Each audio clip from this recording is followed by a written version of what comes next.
Дарагія браты і сёстры, вернікі каталіцкага касцёла і ўсе людзі добрай волі, дарагія тэлегледачы, вас вітае Віцебская дыяцэзія і тэлеканал Віцебск. Сёння мы станем сведкамі і ўдзельнікамі святкавання Вялікадня, найвялікшага свята ў каталіцкім касцёле. Вернікі на працягу ўсяго вялікага посту рыхтаваліся да перажывання таямніцы Христовага ўваскрасення.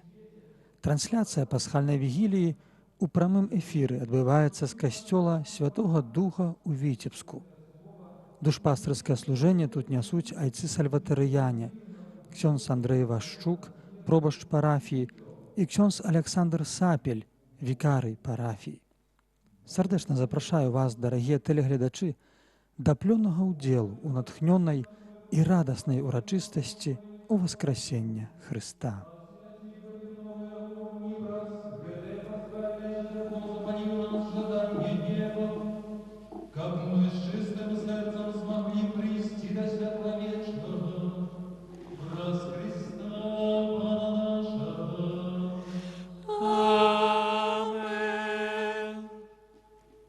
Адбылося толькі што асвячэнне агню. Для чалавека агонь з'яўляецца перш за ўсё вялікім дарам Бога, без якога жыццё на зямлі стала б немагчымым. А цяпер адбываецца азначэнне пасхала, вялікай пасхальнай свечкі, якая сімвалізуе самого ўваскрослага Езуса Хрыста.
Пасхал будзе запальвацца ад асвечанага вогнішча. Пламеючая свечка – гэта адзіная крыніца святла сярод пануючай цемры вакол касцёла, бо ўжо начны час. Менавіта Хрыстус першы прайшоў праз браму смерці і стаў святлом, якое паказвае адзіную праўдзівую дарогу.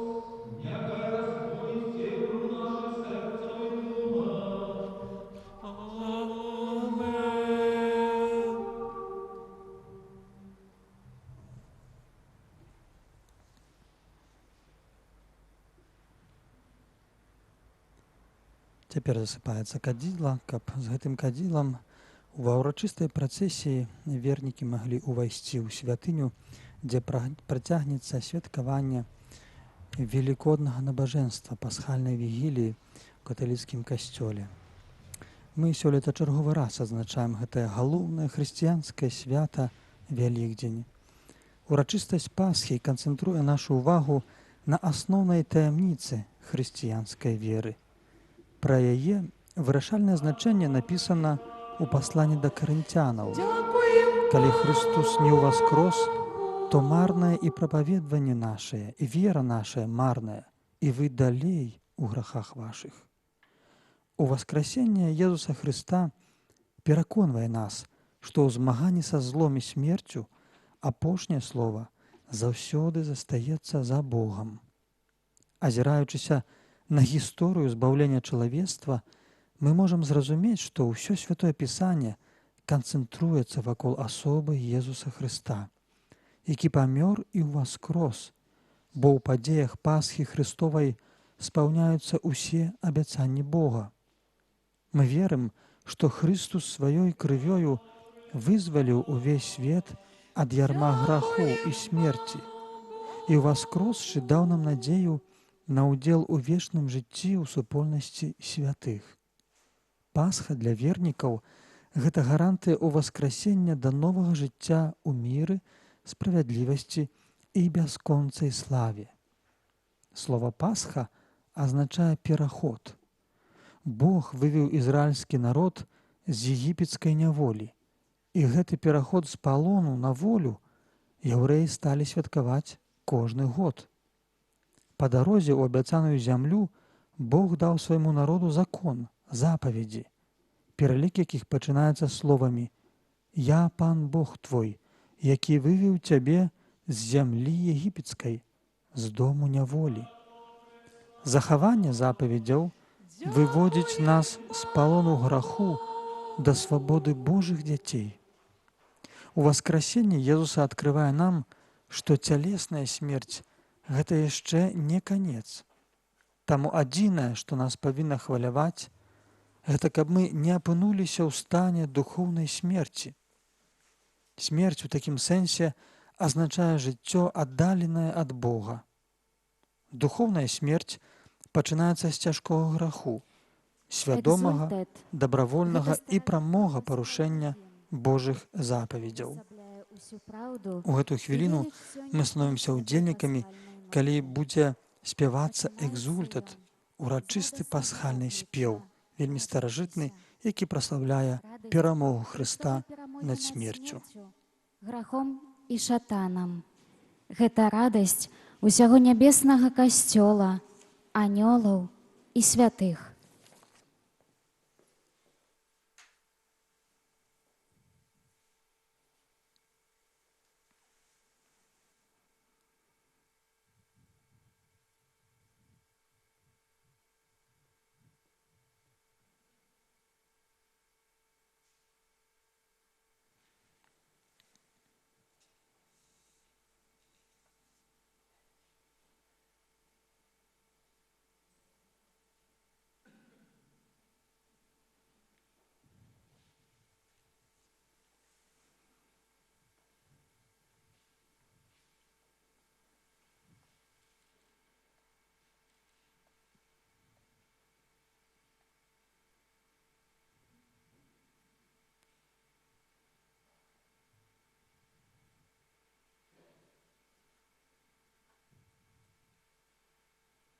Узрадуйтеся ўжо хоры анёла ў небе, узрадуйтеся Божыя слугі, няхай званы абвяшчаюць збаўленне, бо на карысць вялікага валадара перамога.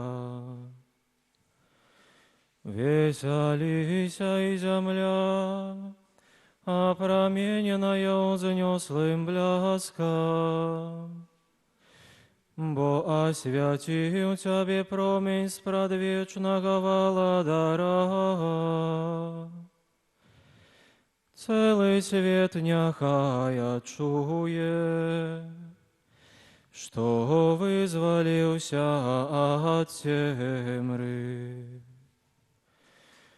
Узрадуйся, касцёле наша маці, аздоблены зяннем іскрыстага святла, і няхай гучным спевам напоўніцца гэтая святыня.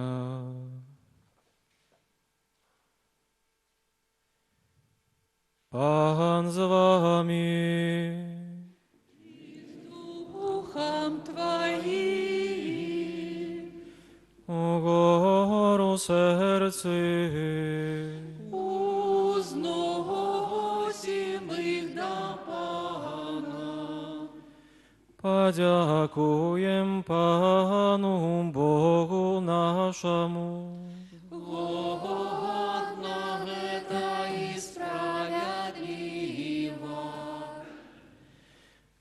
Сапраўды годна гэта і справядліва, усім сэрцам, розумам і пабожным спевам праслаўляць нябачнага Бога, Айца ўсемагутнага, і Сына Яго адзінароднага Езуса Христа, И Он справедливому Отцу заплатил за нас духа Адама.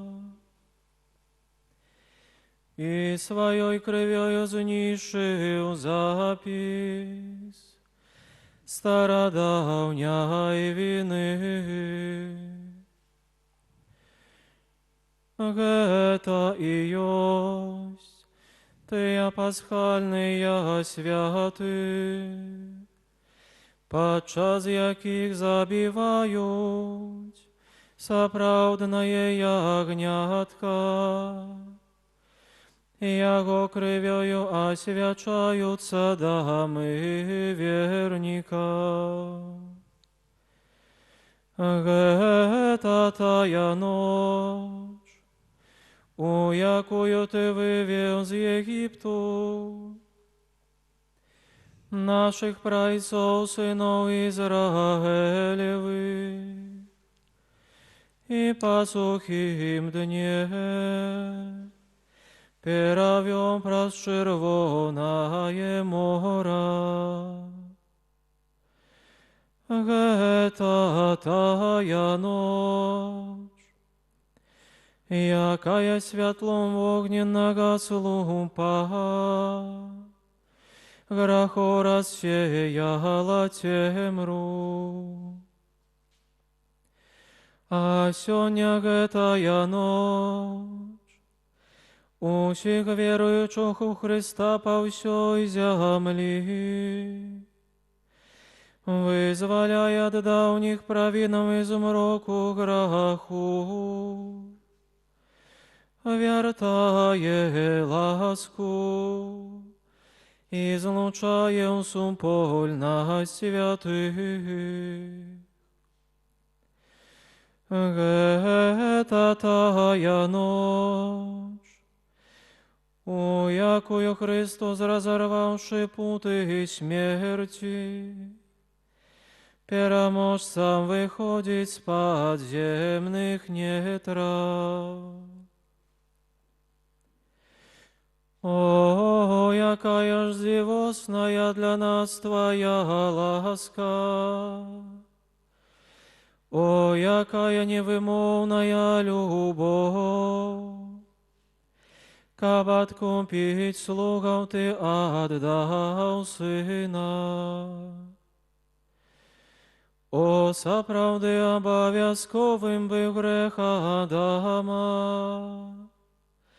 бо яго згладзіла смерць Христа. О, шчаслівая віна, якую знішчыў такі вялікі адкупіцель. Святасць гэтай ночы праганяе злосць, змывае правіны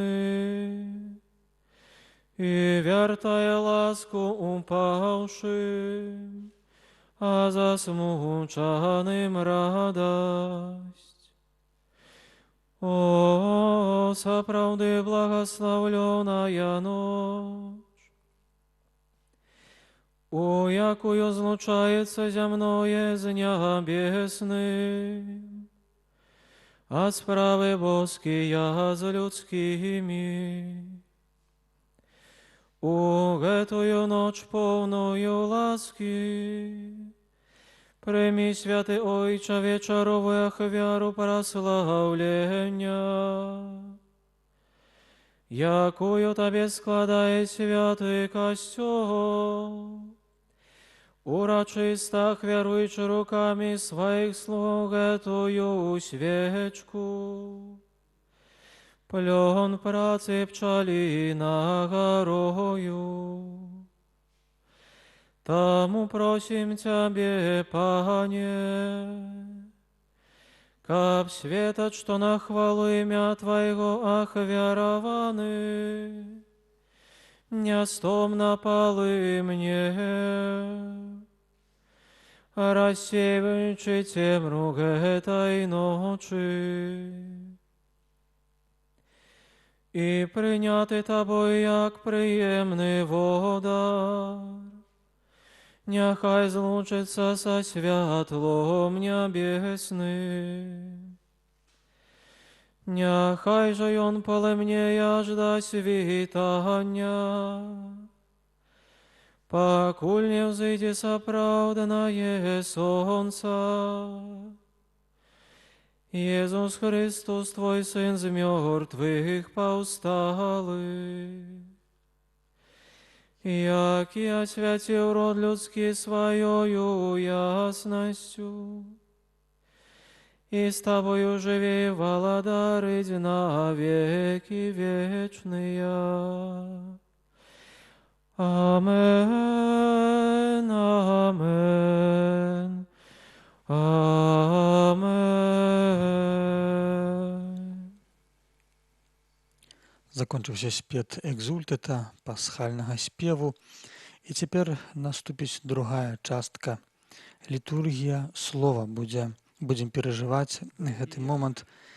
Галоўны цэлебрант заахвочвае нас да слухання Божага Слова, якое ратуе, узмацняе і прыносіць збаўленне. Сённяшняя літургія слова, яна незвычайна багатая і змяшчае некалькі чытанняў. Яна паказвае лучнасць старога запавету з новым і спаўненне словаў старога запавету ў пасланні Хрыста.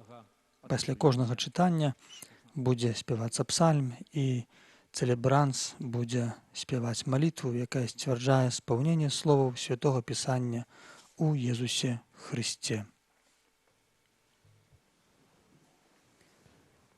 Чытанне кнігі быцця. На пачатку стварыў Бог неба і зямлю. Зямля ж была бязладдзем і пустэчаю, і цемра была над паверхняй бездані, і Дух Божы лунаў над водамі. І сказаў Бог: няхай станецца святло. І сталася святло. І ўбачыў Бог святло, што яно добрае, і аддзяліў Бог святло ад цемры. І назваў Бог святло днём, а цемру назваў ноччу. І быў вечар, і была раніца, дзень першы. І сказаў Бог: няхай станецца скляпенне пасярод водаў, і няхай яно аддзеліць воды ад водаў. І ўчыніў Бог скляпенне, і аддзяліў воды, што пад скляпеннем, ад водаў, што над скляпеннем. І так сталася. І назваў Бог скляпенне нябёсамі. І быў вечар, і была раніца, дзень другі. І сказаў Бог: няхай збяруцца воды, што пад нябёсамі ў адно месца, і няхай з'явіцца суша. І так сталася. І назваў Бог сушу зямлёю, а збор водаў морам. І ўбачыў Бог, што гэта добра. Сказаў Бог: няхай зямля выдасць зеляніну, траву, што рассявае насенне, і пладовае дрэва, што дае плод паводле гатунку свайго, у якім насенне яго. І так сталася. І выдала зямля зеляніну, траву, што рассявае насенне паводле гатунку свайго, і дрэва, што дае плод, у якім насенне паводле гатунку яго. І ўбачыў Бог, што гэта добра. І быў вечар, і была раніца, дзень трэці. І сказаў Бог: няхай стануцца свяцілы на нябесным скляпенні, каб аддзялілі дзень ад ночы, каб вызначалі пэўныя часы, дні і гады. Няхай стануцца яны свяціламі на нябесным скляпенні, каб асвятляць зямлю. І так сталася. І ўчыніў Бог два свяцілы вялікія, свяціла большае, каб кіравала днём, і свяціла меншае, каб кіравала ноччу, і зоркі. І змясціў іх Бог на нябесным скляпенні, каб асвятляць зямлю і кіраваць днём і ноччу, і аддзяляць святло ад цемры. І ўбачыў Бог, што гэта добра. І быў вечар, і была раніца, дзень чацвёрты. І сказаў Бог: няхай закішаць воды жывымі стварэннямі, і няхай птаства лётае над зямлёю, пад нябесным скляпеннем. І стварыў Бог вялікіх марскіх рыб і ўсялякае жывое стварэнне, што поўзае і кішыць у вадзе, паводле іхняга роду, і ўсялякае птаства крылатае, паводле роду ягонага. І ўбачыў Бог, што гэта добра. І благословіў іх Бог, кажучы: пладзіцеся і размнажайцеся, і напаўняйце воды ў морах, і птаство няхай множыцца на зямлі. І быў вечар, і была раніца, дзень 5. І сказаў Бог: няхай зямля выдасць жывыя стварэнні паводле роду свайго, жывёлу, паўзуноў і дзікіх звяроў паводле роду свайго. І так сталася.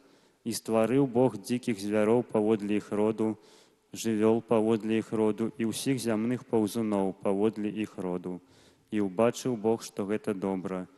І сказаў Бог: учынім чалавека паводле нашага вобразу і нашага падабенства. Няхай пануе над рыбамі марскімі, над птаствам нябесным, над жывёламі, над усёй зямлёю і над усялякім паўзуном, што поўзае на зямлі. І стварыў Бог чалавека паводле свайго вобразу, паводле Божага вобразу стварыў яго, стварыў мужчыну і жанчыну. І благаславіў іх Бог і сказаў ім: пладзіцеся і размнажайцеся, напаўняйце зямлю і валодайце ёю, пануйце над рыбамі марскімі, над птаствам нябесным і над усімі жывымі істотамі, якія рухаюцца па зямлі. І сказаў Бог: вось я даю вам усялякую траву, што рассявае насенне па ўсёй зямлі, і усялякае дрэва, плод якога рассявае насенне, каб яны былі вам на спажытак. А ўсім жывым істотам на зямлі і усялякаму нябеснаму птаству і ўсяму, што поўзае па зямлі і мае ў сабе дыханне жыцця, я даю на спажытак усялякую зеляніну. І так сталася. І ўбачыў Бог усё, што ён стварыў, і было яно вельмі добрым. І быў вечар, і была раніца, дзень 6. Так былі завершаны нябёсы і зямля, і ўсё іхняе войска. І скончыў Бог у 7-й дзень працу сваю, якую зрабіў, і на 7-й дзень адпачыў ад усёй працы сваёй, якую зрабіў. Гэта Слова Божае. Пачатак першай кнігі Святога Пісання, які мы толькі што пачулі, апісвае нам стварэнне свету і стварэнне чалавека. Жывіце і размнажайцеся, напаўняйце зямлю, валодайце ёю. Бог закладае ў чалавецтва вялікі патэнцыял, які можна раскрыць толькі ў супрацоўніцтве з Божай ласкай. И землю обновить. Благослови душа моя Пана, Пане Боже мой, Ты вельми великий, Ты опранулся у величи красу, Ты охинуся святлом, быццам шатай. Няхай сыдзе дух Твой, и землю обновить. Ты умацовал землю на яе основах, не похиснется яна николи. Безданю, як вопроткай, покрыў яе, понад горами узниклі воды. Няхай сыдзе дух Твой, и землю обновить. Ты крыніцы посылаешь у долины, поміж гор тякуть яны, над ими живут птушки небесные, и сярод листя спявают. Няхай сыдзе дух Твой, и землю обновить. З вышини своей Ты поишь горы, пленом справ Твоих земля насыщается. Ты чинишь, что расте трава для живёлы, и рослины на корысть человеку, каб ён здобывал хлеб с земли. Няхай сыдзе дух Твой, и землю обновить. Незліченыя, Пане, Твои справы, все ты мудро створил. Земля наполнилася Твоими створениями. Благослови, душа моя, Пана. Няхай сиде Дух Твой, и землю обновить.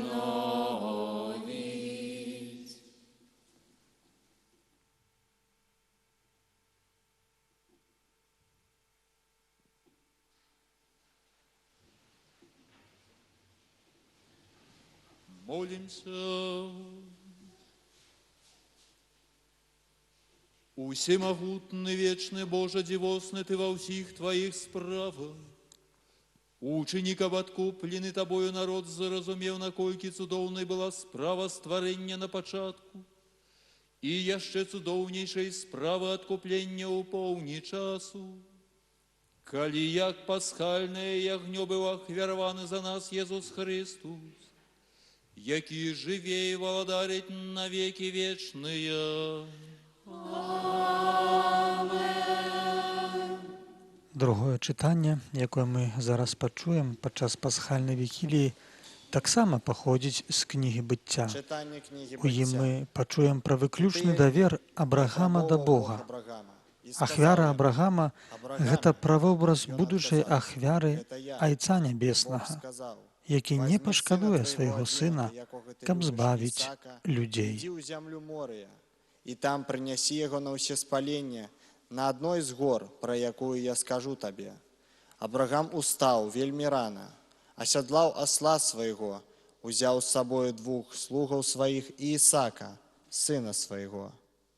Накалоў дроў на ўсе спалення і, устаўшы, пайшоў да месца, пра якое сказаў яму Бог. На трэці дзень Абрагам узняў вочы свае і ўбачыў здалёк тое месца. І сказаў Абрагам слугам сваім: «Застаньцеся тут за ослом, а я і хлопец пойдзем туды і паклонімся, і вернемся да вас». Узяў Абрагам дровы на ўсе спалення і усклаў на Ісака, сына свайго. Узяў у руку агонь і нож, і пайшлі абодва разам. І сказаў Ісак Абрагаму, айцу свайму: «Айцец мой». А той адказаў: «Гэта я, сыне мой». Ён сказаў: «Вось агонь і дровы, дзе ж ягня на усе спалення?» Абрагам сказаў: «Бог нагледзіць сабе ігня на ўсе спалення, сыне мой». І яны ішлі абодва разам. І прыйшлі на месца, пра якое сказаў яму Бог. Абрагам пабудаваў там ахвярнік, расклаў дровы і, звязаўшы сына свайго Ісака, паклаў яго на ахвярнік паверх дроваў. І працягнуў Абрагам руку сваю і ўзяў нож, каб закалоць свайго сына. Але анёл Пана паклікаў яго з неба і сказаў: «Абрагаме, Абрагаме!» Ён адказаў: «Гэта я». Анёл сказаў: «Не падымай рукі тваёй на хлопца і не рабі з ім нічога, бо цяпер я ведаю, што ты баішся Бога і не пашкадаваў сына свайго адзінага для мяне». Узняў Абрагам вочы свае і ўбачыў за сабою барана, які заблытаўся ў гушчары рагамі сваімі. Абрагам пайшоў, узяў барана і прынёс яго на ўсе спалення замест сына. І назваў Абрагам тое месца «Пан бачыць». Таму і сёння гаворыцца: «На гары Пан будзе бачны». Анёл Пана другі раз паклікаў Абрагама з неба і сказаў: «Прысягаю, кажа Пан, паколькі ты зрабіў гэта і не пашкадаваў сына свайго адзінага, то я благаслаўляю цябе і памножу патомства тваё, як зоркі на небе і як пясок на беразе моря. І патомства тваё здабудзе брамы ворагаў тваіх, і атрымаюць благаслаўленне ў патомстве тваім усе народы зямлі, бо ты паслухаўся голаса майго». Гэта Слова Божие.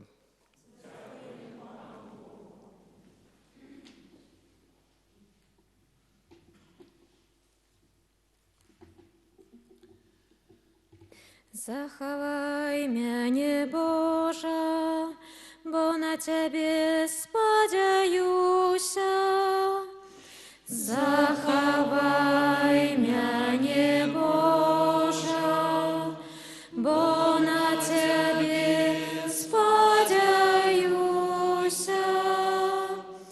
Пан частка спадчыны маёй і келіха майго, ён лёс мой трымае, Пан заўсёды перад маімі вачыма, бо ён праваруч мяне, я не пахіснуся.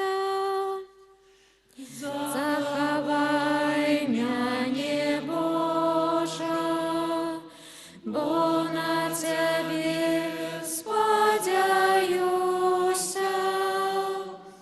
Там урадуецца маё сэрца і весяліцца душа, і цела маё будзе спачываць бяспечна, бо не пакінеш душы маёю ад хлані, і не дасі святому Твайму бачыць тленне.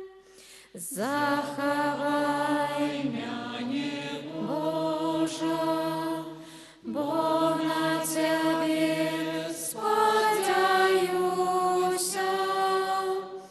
Ты дарогу жыцця мне пакажаш, паўната радасці перад Табою, вечнае шчасце праваруч Цябе.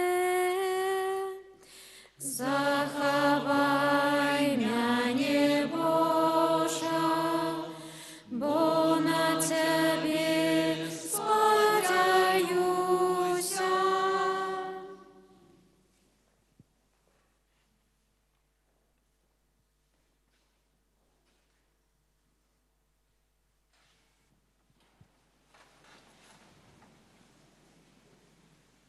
Молимся. Боже, Гойче усіх верных, праз ласку усынаўлення Ты помножаешь у свете колькость сынов Твоего обяцания. Ты праз пасхальный сакрамент хросту спаўняешь обяцанае Абрагаму, робячи яго айцом усіх народов. Да поможи кожному человеку годно отказать на ласку Твоего покликання. Праз Христа Пана нашего. Наступає момент третього читання. Так як євреї, виходячи з єгипетського полону, перейшли праз Червоне море, так і ми, представники Божого народу, покликані перейти від смерті до життя, від греху до святості. Тим більше, що дорогу нам показує у воскреслий Єсус. Ти подими кій свой і протягни руку свою до мора і поділи його. І пойдуть сини Ізраїля сярод мора по суші. Я ж зраблю жорстким серце єгиптян, каб яны пайшлі услед за імі. І покажу славу мою на фараоне і ўсім войску ягоным, на колясницах і вершниках ягоных. Доведаются египтяне, что я Пан, калі покажу славу мою на фараоне і ўсім войску ягоным, на колясницах і вершниках ягоных. І зрушыўся анёл Божы, які ішоў перад войскам Ізраіля і пайшоў ззаду іх, а разам з ім і слуп воблачны перасунуўся спераду назад, стаў паміж войскам егіпецкім і войскам ізраільскім. І была хмара цёмная для адных і асвятляла ноч другім так, што не маглі ўсю ноч падысці адзін да аднаго. І калі Маісей працягнуў руку да мора, Пан гнаў мора моцным усходнім ветрам усю ноч і ператварыў у сушу, і разлілася вода. І пайшлі сыны Ізраіля праз сярэдзіну мора па сушы. Вода была для іх сцяною з правага і з левага боку. І пагналіся егіпцяне, і ўвайшла за імі ў сярэдзіну мора уся конніца фараона, калясніцы і вершнікі ягоныя. І вось на світанні Пан паглядзеў на войска егіпцян са слупа вогненнага і воблачнага і прывёў у замяшанне войска іхняе. І падвярнуў колы калясніцаў, што ім цяжка было рухацца. І казалі егіпцяне: «Уцякайма ад Ізраіля, бо Пан воюе за іх супраць егіпцян». І сказаў Пан Маісею: «Працягні руку сваю да мора, каб павярнуліся воды да егіпцян на калясніцы і вершнікаў іхніх». И коли Моисей протягнул руку до мора, на самом світанні яно вернулося на свое место. И бегла вода насустрач египтянам, які утекали, и потопил их пан сярод хвалю. И вернулася вода, и накрыла колясницы и вершников усяго войска фараона, якое увайшло за ими в море, и не засталося ни водного з их. А сыны Израиля пройшли по суше сярод мора, и вода стояла каля их стяною з левого и з правого боку. И у той день вызволил пан Израиль з рук египетских, и убачили израильтяне мертвых египтян на березе мора. Убачили моцную руку, якую пан узнял супроть египтян. Сполохався народ пана и поверил пану и Моисею, слузе ягоному. Тады Моисей и сыны Израиля заспевали песню пану.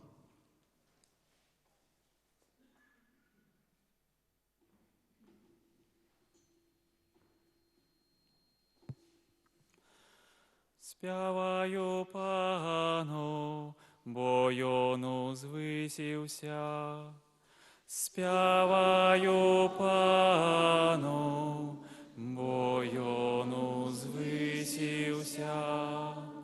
Спяваю пану, бо ён узвысіўся, коня і вершніка яго скінуў у мора. Пан моя сила і моя песня, ён стаў маім збавленнем. Ён мой Бог, яго праслаўляю, ён Бог Айца майго, узвялічу яго.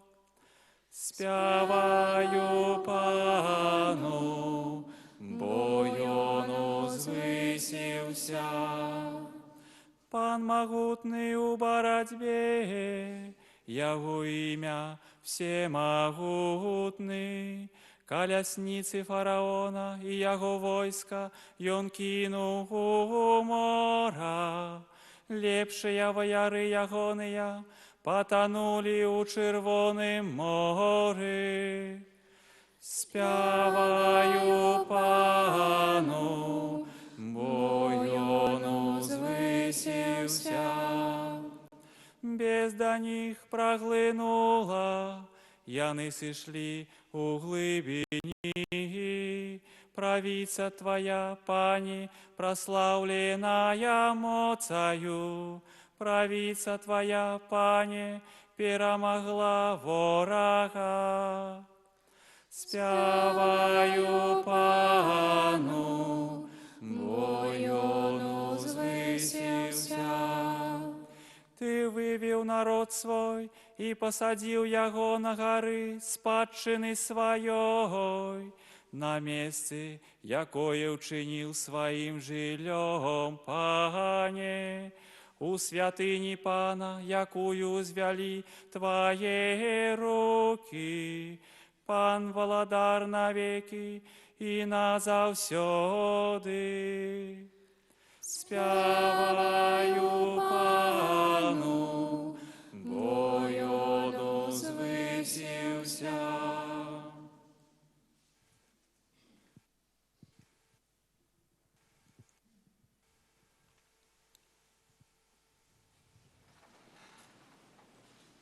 Зараз будуць гучаць словы малітвы, якія праспявае біскуп Олег Буткевіч, а пасля гэтай малітвы наступіць момант казання. Адметна, што сёння казанне біскупа будзе падзелена на 3 часткі. Першая частка пасля 3-го чытання, і затым праз нейкі час, праз нейкую колькасць чытанняў наступіць другая і 3-я частка казання. Детьми прайца Абрагама и досягнули годности обраного народа праз Христа Пана нашего.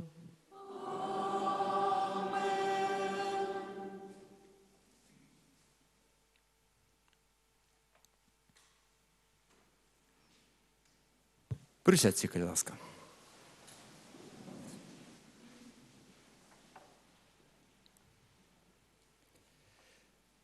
Уважаныя, шановныя браты і сёстры ў Христе, Бог дае нам чарговы раз святкаваць, перажываць свята Пасхі. І сёння сустракаемся з вами тут, у касцеле Святого Духа, у Віцебску, на пасхальнай вігіліі. Таму на пачатку вітаю усіх вернікаў парафіі, усіх гасцей, якія сёння наведалі гэтую святыню, а таксама ўсіх тых, хто, як это ўжо стало добрай традыцыяй, яднаюцца з намі ў малітве, дзякуючы сродкам масавай інфармацыі, перадусім нашаму віцебскаму тэлебачанню. Вітаем усіх вас і запрашаем да супольнай малітвы. Сёння літургія слова будзе выглядаць крыху інакш, пэўна, ўжо заўважылі. А менавіта гамілія будзе складацца з 3 частак, каб не выглядала занадта разлеглай. Першая будзе датычыцца урыўкаў з кнігаў Старога Запавету, якія толькі што з вамі ўжо паслухалі. Другая агорне прароцкія пасланні. І нарэшце, як звычайна, 3 частка будзе пасля фрагмента Евангелія. Распачнем з першай часткі. Яна складаецца з 3 фрагментаў кніг, якія належаць да так званай Торы, альбо Маісеевага пяцікніжжа. Трымалі ў руках з вами Біблію, ведаем, што гэта такое. Самы пачатак Бібліі, першых 5 яе кніг. Першы з іх – гэта фрагмент з кнігі «Быцця», які распавядае пра справу стварэння свету. Каментатары Торы звяртаюць увагу на тое, што яна распачынаецца з літары «бет». «Перашыт бара Элохим, эт хашамаім вэт хаарец». На пачатку Бог стварыў неба і зямлю. Дык вось, літары «бет», трэба заўважыць, што кожнай літары габрэйскага алфавіта адпавядае свая лічба. Літары «бет» адпавядае лічба 2. Чаму гэта важна? Бо кожная падзея з Торы паўтараецца двойчы. Першы раз у гісторыі абранага народа, другі ў жыцці кожнага чалавека. І таму тое, што чытаем у гэтых кнігах, датычыцца непасрэдна таксама і нас. І вось адсюль вельмі важная такая першая думка з таго фрагменту, які мы з вами пачыталі з той першай кнігі, можа так нават, «Быцця». Тое, што здараецца у нашым з вами жыцці, тыя рашэнні, якія з вами прымаем, гэта мае ўплыў на ўсё, што адбываецца вакол нас. Кажучы мовай Бібліі, чалавек, які зграшыў, змяняе Божы сад у пустыню. Дагадваемся, это датычыцца якраз апісання, якое з вами не чулі, знаходзіцца ў кнізе «Быцця», апісанне грэха падзення чалавека. Памятаем, што там тады сталася. Адпаведна, чалавек, які стаўся новым стварэннем у Езусе Хрысце, чалавек, які пакаяўся і навярнуўся, наадварот, змяняе пустыню ў сад. І гэта значыць, што той, хто жыве у граху, робіць з сабой і тымі, хто ёсць побач, страшныя рэчы. Калі грашым, то нішчым не толькі самога сябе, але і сваіх блізкіх, суседзяў, сяброў, увесь навакольны Божы свет. І адпаведна, калі навяртаемся і вучымся давяраць Богу, калі дазваляем Яму нас змяніць, а Ён змяняе чалавеку, кажа Святое Пісанне, калі крыху пацерпім, Бог сам вас удасканаліць. Яму толькі трэба на гэта дазволіць. Так вось, у гэтым выпадку ратуем свет ад знішчэння і даем яму шанец зноў ператварыцца ў Божы сад, стаць прыдатным для годнага жыцця. Ну і адсюль сённяшняя, цяперашняя гэтая сітуацыя наша з вами, наша малітва, наш удзел у вігіліі пасхальнай, гэта не толькі наша прыватная справа. Гэта наш удзел у ратаванні гэтага свету праз малітву, праз яднанне з Богам. праз пошук Божай волі у малітве. А сёння, як ведаем, гэта малітва свету, нашай краіне, вельмі, вельмі моцна патрэбна. Далей чуем з вами гісторыю пра Абрагама, які павінен быў скласці свайго сына Ізаака у ахвяру Богу. Габрэйская традыцыя зноў жа разглядае гэтую падзею у кантэксце выхавання даверы. Чаму ёсць такая думка? Тая ж самая традыцыя кажа, што Абрагам, калі Бог загадаў яму скласці свайго адзінароднага сына ў ахвяру, гэта быў ягоны сын, Ізаак, не малы, малады хлопец, як пераважна пра гэта кажам, вось такім чынам мяркуем. Але ён меў ужо 37 год. Адпаведна Абрагаму, як памятаем, Бог даў яму гэтае дзіця, калі быў ужо стары, меў ні многа ні мала 100 год. То на хвіліну складання ахвяры Абрагам меў 137 год, амаль 140. І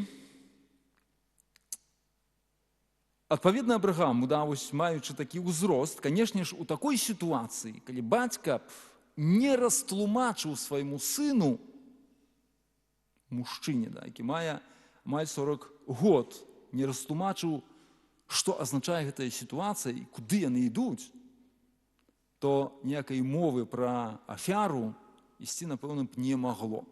Чалавек, які не разумее, што зараз мае з ім стацца, на гэта б ніколі б не згадзіўся. Стары чалавек сабе проста гэтым маладым не даў бы рады.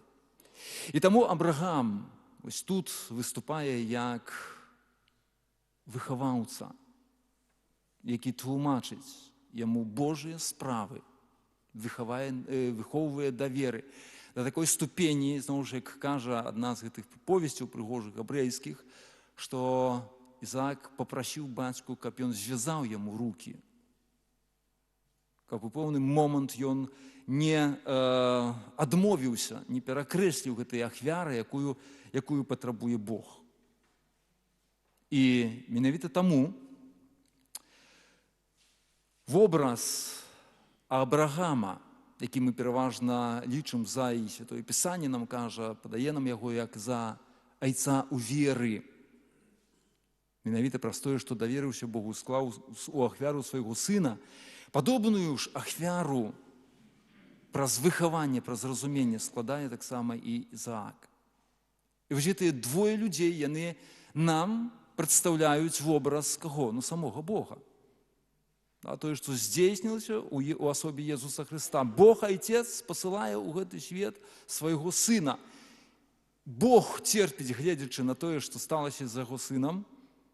Ну і, канешне, Езус згаджаецца на гэтую ахвяру. Але наступства гэтага ёсць збаўленне свету. Канешне ж, вынік гэтай гісторыі ён уражвае. Гісторыі, перадусім, Абрагама і яго сына. Ці было патрэбна аж такое выпрабаванне, каб споўніць дадзенае Богам чалавеку абяцанне. Памятаем, абяцаў, што размножыць яго патомства, стане такім шматлікім, як зоркі ў небе, як пясок на марскім беразе. Вось менавіта гэтая гісторыя паказвае, наколькі вялікай стратай для чалавека з'яўляецца адсутнасць веры. І наколькі вялікую крыўду мы прыносім Богу сваім недаверам. Гэта раўнасільна гэтай страце адзінага сына, страце надзеі на будучыню. Але нягледзячы на слабасць нашай натуры, бо ведаем нашу веру. Сёння мы упэўненыя, сёння мы верым, заўтра альбо нават праз момант эта вера пачынае нахістацца. І вось нягледзячы на такі наш стан, Бог заўсёды дае нам шанец. Ён спадзяецца на перамогу веры ў нашым сэрцы, як гэтая перамога адбылася ў сэрцы Абрагама. І таму словы вось гэтай гісторыі, яны нясуць у сабе вялікую надзею для кожнага з нас. Ну і нарэшце пераход габрэяў праз Чырвонае мора, які стаў правобразам сакраменту хросту. Так як марскія хвалі знішчалі ворагаў, знішчылі тых, хто пераследаваў абраны народ, так сакрамент хросту знішчае таго галоўнага ворага чалавека, якім з'яўляецца грэх. Зноў жа, як і ў сітуацыі з Абрагамам, абранаму народу трэба было здабыцца на адвагу і на давер Богу, каб згадзіцца прыняць і ўвайсці ў небяспечную сітуацыю, нават не ў адну. Праход праз мора, гэта ў пэўным сэнсе была такая кульмінацыя, але перад гэтым ведаем, што сталася яшчэ ў Егіпце. Трэба было з паслухмянасці выканаць прадпісанні, каб уратаваць сваё жыццё. Той момант, калі Бог пастанавіў загубіць усё первороднае ў Егіпце, паказваючы моц і імкнучыся пераканаць фараона, каб выпусціў яго народ. І галоўны цуд, які стаўся падчас гэтага пераходу праз Чырвонае мора, нават не было тое, што воды разышліся. Для Бога, які стварыў гэты сусвет, на нейкай там пылінцы ў космосе рассунуць гэтую кроплю вады сапраўды не стварае ніякай праблемы. Але цуд, галоўны цуд, адбыўся у сэрцы чалавека. Гэтым цудам ёсць вера. Тое, што габрэі, бачучы перад сабой мора, якое разышлося, адважыліся ўвайсці вось на гэтае дно, дзе толькі што зараз была вада, вось гэта была адвага, вось гэта быў цуд. Будутына разышлася, а хто ведае, што будзе праз 10, 20, 100, 300 метраў?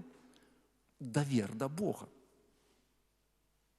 І вось такіх сітуацый і ў нашым з вамі жыцці бывае шмат. І вось што цікава, прыняцце Божай волі, згодна з яго планам, нярэдка выглядаюць у гэтай сітуацыі на часам вельмі небяспечныя для жыцця, нават смяротна небяспечныя. Так, як мы ўжо ўзгадалі, гэта было і ў гісторыі абранага народа, урэшце рэшт крыж, на які згадзіўся пайсці Езус Христус. Гэта таксама была сітуацыя небяспечная, але згодная з Божай волей. І вось кожная такая сітуацыя, калі яе прымаем, у выніку яна заўсёды вядзе да перамогі і яна вядзе да жыцця.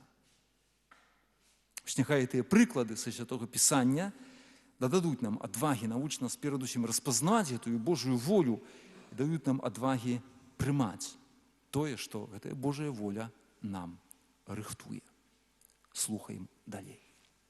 Так і што мы паслухалі першую частку казання біскупа Олега Буткевіча, і цяпер наступае момант 4-го чытання.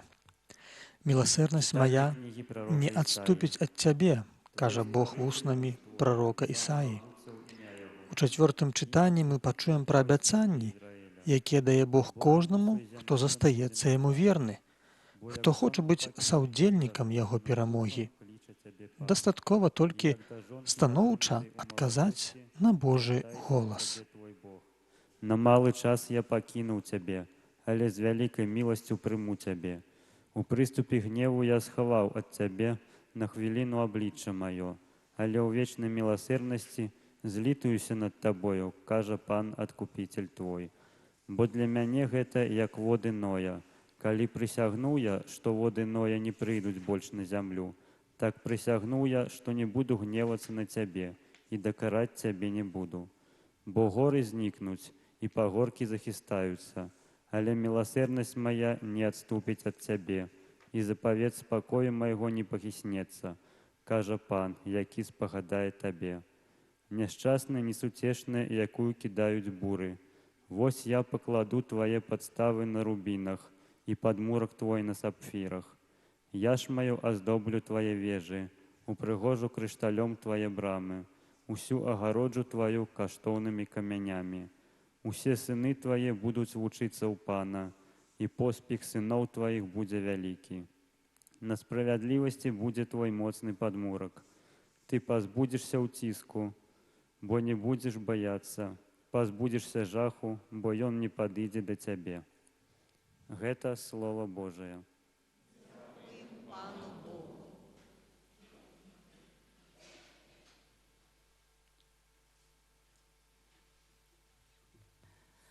Узвеличу Тебе, Пане, мо Ты меня избавил. Узвеличу Тебе, Пане, мо Ты меня избавил. Узвеличу Тебе, Пане, бо Ты меня избавил. И не дозволи ворогам моим потешаться с меня. Пане, Ты вывел за тхлани душу мою. Ты уратовал життя моє серед тих, хто сиходить у могилу. Узвеличу Тебе, Пане, бо Ты меня избавил. Спевайте Пану вы, ягоные верные, памятайте про святость ягоную. Бог гнев Яго триває мгнення, а ласкавость Яго усё життя. Увечері приходить плач, а раніцей радость. Узвеличу Тебе, Пане, бо Ты меня избавил. Почуй, Пане, и злитуйся надо мною. Пане, будь мне допомогай. Ты нарекание мое заменил на танец.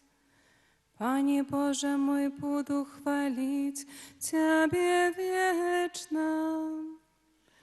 Узвеличу Тебе, Пане, бо Ты меня избавил.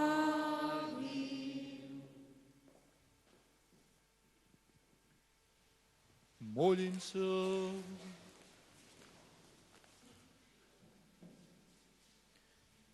Усемогутный, вечный Боже, на хвалу имя Твоего помножь потомство, обяцанное праицам деле ихней веры. А проз ласку хросту повеличь колькость сынов Твоего обяцания. Каб костел Твой спознал, что уже сполняется Тое, чего святые давних часов с довером чекали, праз Христа Пана нашего.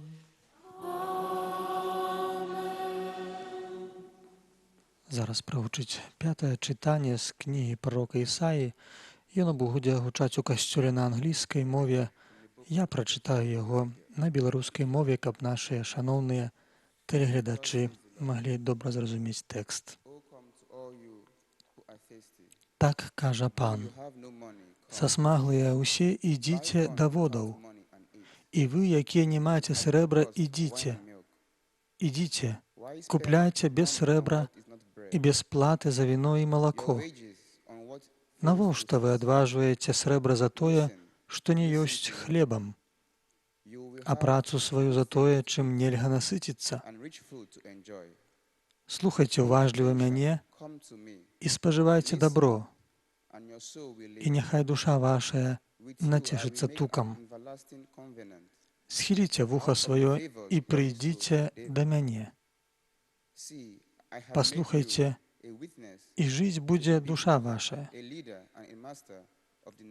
І дам вам запавет вечны, нязменныя ласкі для Давіда.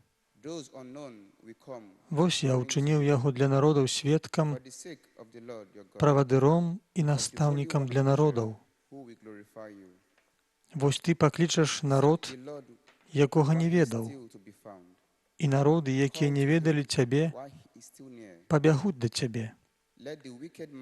Дзеля Пана Бога твайго і святога Ізраэля, бо ён уславіў цябе. Шукайце Пана, пакуль Ён дазваляе знайсці сябе. Клічце Яго, пакуль Ён блізка. Няхай бязбожны пакіне шлях свой, а чалавек беззаконны свае намеры. Няхай вернецца да Пана, і Ён змілуецца над ім. Да Бога нашага, бо Ён шчодры на прабачэнне. Бо мае думкі — гэта не вашыя думкі, і вашыя шляхі не мае шляхі, кажа Пан. Бо як нябёсы узвышаюцца над зямлёю, так шляхі мае над шляхамі вашымі, і думкі мае над думкамі вашымі. Падобна як дождж і снег падае з неба, і туды не вяртаецца, але поіць зямлю і робіць яе урадлівай, і яна родзіць і прыносіць плён сейбіту, і хлеб для таго, хто есць. Так і слова маё, якое выходзіць з вуснаў маіх, не вернецца да мяне без плёну, пакуль не спомніць тое, што я хацеў, і з поспехам дасягне таго, дзеля чаго я паслаў яго. Будете черпать скрыница узбавления. Будете черпать скрыница узбавления. Вось Бог мое збавление, на я Господяюся и бояться не буду, бо Пан моя моц песни, Он стал моим збавлением. Вы с радостью будете черпать воду, скрыница узбавления. Будете черпать скрыница узбавления. Прославляйте Пана, закликайте имя Ягонае, и обвящайте сярод народу справы Яго. Нагадывайте, что узнеслое имя Ягонае. Будете черпать скрыница узбавления. Спявайте Пану, бо Он чинил великие речи, обвястите гэта по всей земли. Веселися и радуйся, жихарка Сиону, бо великий сярод тебе святый Израиля. Будете черпать скрыница узбавления.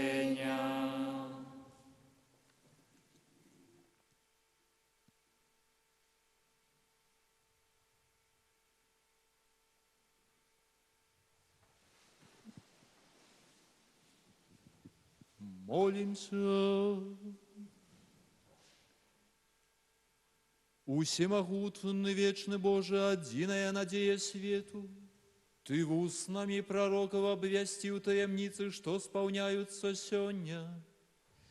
Умацуй ласкаво прагненне Твайго народа, бо толькі дзякуючы Твайму натхненню узрастаюць цноты Тваіх верных. Праз Христа Пана нашага. Чытанне з кнігі Баруха нагадвае нам пра мудрасць, якая знаходзіцца ў Святым Пісанні, а менавіта ў Божых запаведзях. Вярніся, Якубе, трымайся яго і хадзі ў зянне яго святла. Такі наказ мы сёння чуем з амбоны. Але хтосьці хоча мець у сабе боскае жыццё, то мусіць задумацца над Божай навукай і Божай мудрасцю. Імі таксама трэба старацца жыць. Ты пакінуў крыніцу мудрасці. Калі б хадзіў ты дарогай Божай, у спакоі жыў бы навекі. Пазнай, дзе мудрасць, дзе сіла і розум, і спазнаеш таксама, дзе доўгае і шчаслівае жыццё, дзе святло вачэй і спакой. Але ж хто знайшоў яе месца? Хто увайшоў у скарбніцы яе? Той жа, хто ведае ўсё, ведае яе і адшукае яе сваёй мудрасцю. Той, хто стварыў зямлю на вечныя часы і напоўніў яе чацвераногімі звярамі, хто паслаў святло І яно пайшло, паклікаў яго, і яно паслухалася яго стрымценнем. Зоркі радасна зіхацяць на сваіх вартах. Ён паклікаў іх, а яны адказалі: «Вось мы». Яны з радасцю свецяць свайму стварыцелю. Ён Бог наш, і ніхто іншы не можа параўняцца з ім. Ён знайшоў усе шляхі мудрасці і даў яе слузе свайму, Якубу, і Ізраэлю, умілаванаму свайму. Пасля з'явілася яна на зямлі і пасялілася сярод людзей. Гэтай мудрасцю ёсць кніга запаведзяў Божых і закон, які трывае навекі. Кожны, хто яго захоўвае, жыць будзе, хто яго адкідвае, памрэ. Вярніся, Якубе, трымайся яго, хадзі ў зянне яго святла. Не давай славы сваёй чужынцу, не прывілеяў тваіх іншаму народу.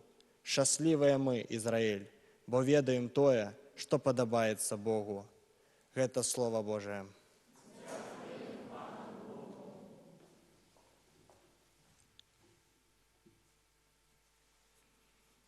Пане, Ти маєш слови вічного життя. Пане, Ти маєш слови вічного життя. Закон Пана досконалий умацовує душу. Свідчення Пана вірне, яно дає мудрость простим. Пане, Ти маєш слови вічного життя. Загады Пана справедливые і радують серця. Наказ Пана ясний просвітляє очі. Пане, Ти маєш слови вічного життя. Бо єсть Божая беззаганная і вічно триває. Присуди Пана правдивые и все справедливые. Пане, Ти маєш слови вічного життя. Больш каштоўныя, чым золото, чым мноства чистого золота, и солодейший за мед, и сок сотовый. Пане, Ти маєш слови вічного життя.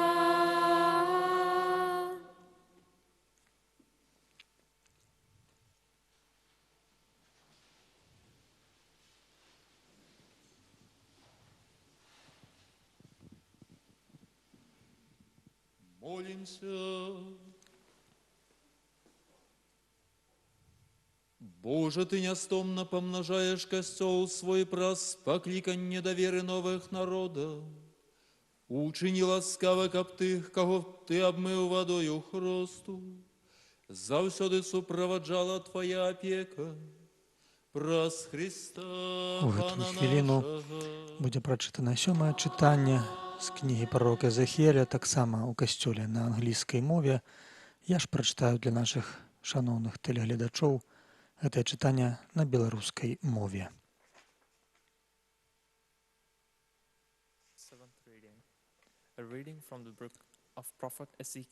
Чытанне кнігі прарока Езахіэля. І скіравана было Слова Божае да мяне. Сыне чалавечы, дом Ізраіля жыў на зямлі сваёй і зганьбіў яе паводзінамі і ўчынкамі сваімі. І я спаслаў на іх гнеў мой за тое, што пралівалі кроў на зямлю і знеслаўлялі яе ідаламі сваімі. І раскідаю іх сярод народаў, і яны рассеяліся па землях. Я судзіў іх паводле іхніх паводзінаў і ўчынкаў, і прыйшлі яны да народаў, да якіх пайшлі, і ганьбілі імя маё, бо казалі пра іх, што гэта народ Пана, і што з зямлі ягонай выйшлі яны. І пашкадаваў я святое імя сваё, якое зняславіў дом Ізраіля сярод народаў, да якіх прыйшоў. Таму скажы дому Ізраіля, што так гаворыць Пан Бог. Не дзеля вас я зраблю гэта, а дзеля майго святога імя, якое зганьбілі вы сярод народаў, да якіх прыйшлі. І асвячу вялікае імя маё, зняслаўленае сярод народаў, у якіх вы зганьбілі яго, і даведаюцца народы, што я Пан, кажа Пан Бог, калі мая святасць праявіцца ў вас перад вачыма іхнімі. І я вазьму вас з народаў і збяру з усіх земляў, і прывяду вас у зямлю вашую, і акраплю вас вадою чыстаю, і будзеце ачышчаны ад усякого бруду вашага, і ад усіх ідалаў вашых ачышчу вас. І дам вам сэрца новае і дух новы, унутро вашае, і забяру сэрца каменнае з цела вашага, і дам вам сэрца з плоці. І дух мой удыхну унутро вашае, і зраблю так, што вы будзеце хадзіць у законе маім, захоўваць пастановы мае і выконваць іх. І будзеце жыць на зямлі, якую я даў айцам вашым, і будзеце народам маім, і я буду вашым Богам. Душа моя, Божа, прагне Тебе. Душа моя, Божа, прагне Тебе. Душа моя прагне Бога, Бога живого. Калі я пайду і з'явлюся перед Божим обличчям, душа моя, Божа, прагне Тебе. Я уваходил со святочной громадой у цудовный шатер, у дом Божий. Сярод воклічаў радости и с подякою. Душа моя, Божа, прагне Тебе. Пошли светло Твое и Твою правду, няхай яны мяне вядуць. Яны прывядуць мяне на Твою святую гору и до Твоего жиля. Душа моя, Божа, прагне Тебе. Я прийду до Божого алтара, до Бога радости и веселья моего, и буду славить Тебе на арфе, Боже мой, Боже. Душа моя, Божа, прагне Тебе.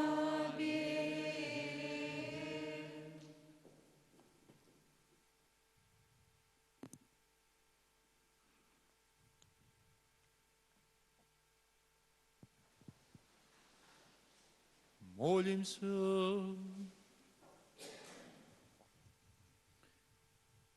Боже, неизменное эмоции, вечное светло, глянь ласкаво на весь костел святый, и здейсняючи одвечный намер Твою супокой, исполняй справу человечего збавления. Нехай увесь свет спознае и убачить, что ты зруйнованное подымаешь, состарелое аднаўляешь и все вертаешь до першапачатковай целостности. Праз Христа, ад якога ўсё ўзяло пачатак, які жыве і валадарить на веки вечные.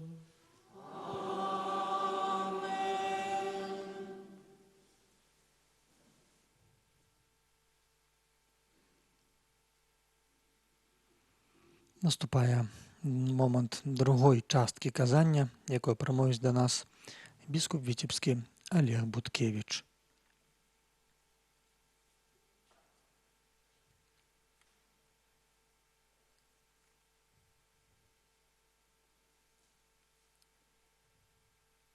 Чарговыя фрагменты Святого Пісання перадаюць нам абвешчанае прарокамі слова Бога да народа, які знаходзіцца ў выгнанні. Ведаем, што ў гісторыі абранага народа былі тыя моманты, калі за сваёй непаслухмянасці натраплялі у няволю да іншых народаў. Вось гэтае слова скіраванае да іх тады, калі яны былі на чужыне, сярод сваіх непрыяцеляў.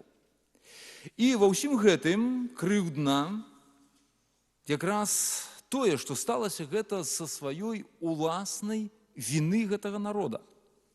Папярэднія чытанні, першыя 3 сторы, распавядалі нам пра тое, што гэта Бог калісьці вывеў людзей з няволі, прывёў у Канаан, даў ім зямлю, кіраўнікоў, права, канстытуцыю, структуры учыніў вялікім народам, які карыстаўся павагай, з якім лічыліся. Усё гэта згубілі. Апынуліся ў чужой зямлі сярод непрыяцеляў, збяднелі, не маючы магчымасці заробку, змарнаваўшы свае грошы на глупствы, на тое, што не ёсць хлебам і чым нельга насыціцца. Як сталася Ізраіль, што ты знаходзішся ў зямлі ворагаў? Што змарнеў ты ў чужой зямлі і цябе лічаць за нячыстага, як мёртвага? Пытаецца прарок Барух, як чулі мы з вамі ў папярэдніх чытаннях. І адразу ён дае адказ на гэтае пытанне. Ты пакінуў крыніцу мудрасці. Не нейкія палітычныя пытанні, эканамічныя, адносіны між народамі. Ты пакінуў крыніцу мудрасці. Калі б хадзіў ты дарогай Божай, у супакоі жыў бы навекі. І далей прарок тлумачыць, хто ёсць той крыніцай мудрасці. Той, хто стварыў зямлю на вечныя часы. Ён, Бог наш. А шляхамі мудрасці ягонай ёсць кніга запаведзяў Божых і закон, які трывае навекі. Трагедыя абранага народа была менавіта ў тым, што пакінуў шляхі Божай мудрасці. Ну і сёння бачым, гэта вельмі распаўсюджаная памылка. Свет ідзе наперад, спасцігае, што росту больш ведаў пра сябе, пра наваколле, карыстаецца сваёю мудрасцю, але, на жаль, вельмі часта адкідае мудрасць Божую. Гэтак сталася ў свой час і з абраным народам. Адвярнуўся ад Бога, пачаў разлічваць толькі на сваю мудрасць, здольнасці, свой спрыт, і ў выніку ўсё пасыпалася. І таму, як выйсці з трагічнай сітуацыі, зноў жа чытаем гэта ў пророка Баруха, ён прапануе: Якубе, вярніся, трымайся яго, хадзі ў зянні яго святла, гэтага Божага права. Не давай славы сваёй чужынцу, ні прывілею тваіх іншаму народу. Шчаслівыя мы, Ізраіль, бо ведаем тое, што падабаецца Богу. Шчаслівыя, бо ведаем, што падабаецца Богу. Да гэтых словаў зараз яшчэ вернемся. І вось тады Бог не адверне аблічча свайго ад чалавека, ад народа, І калі народ не заслуговуе нават на гэтае, і ў апошнім якраз чытанні пра гэта была мова, што Ізраіль, ты нават у зямлі чужынцаў не навярнуўся, ты не змяніў свайго жыцця, ты не адкрыў свайго сэрца да Бога, але тым не менш, Бог прыходзіць для цябе з паратункам. Бог здзейсняе збаўленне. Чаму? Бо ён не можа запярэчыць сваёй натуры. Натуры, на імя якое ведаем, і гэта яшчэ стары запавет пра гэта кажа. Любоў, і то любоў міласэрная. Імя, якое гучыць Бог збаўляе, Бог прабачае, Бог любіць. Міласэрнасць мая не адступіць ад цябе. Ці можа чалавек мець нейкае лепшае абяцанне ў гэтым свеце? І вось гэтыя словы з кнігі пророка Баруха. Шчаслівыя мы, Ізраіль, бо ведаем тое, што падабаецца Богу.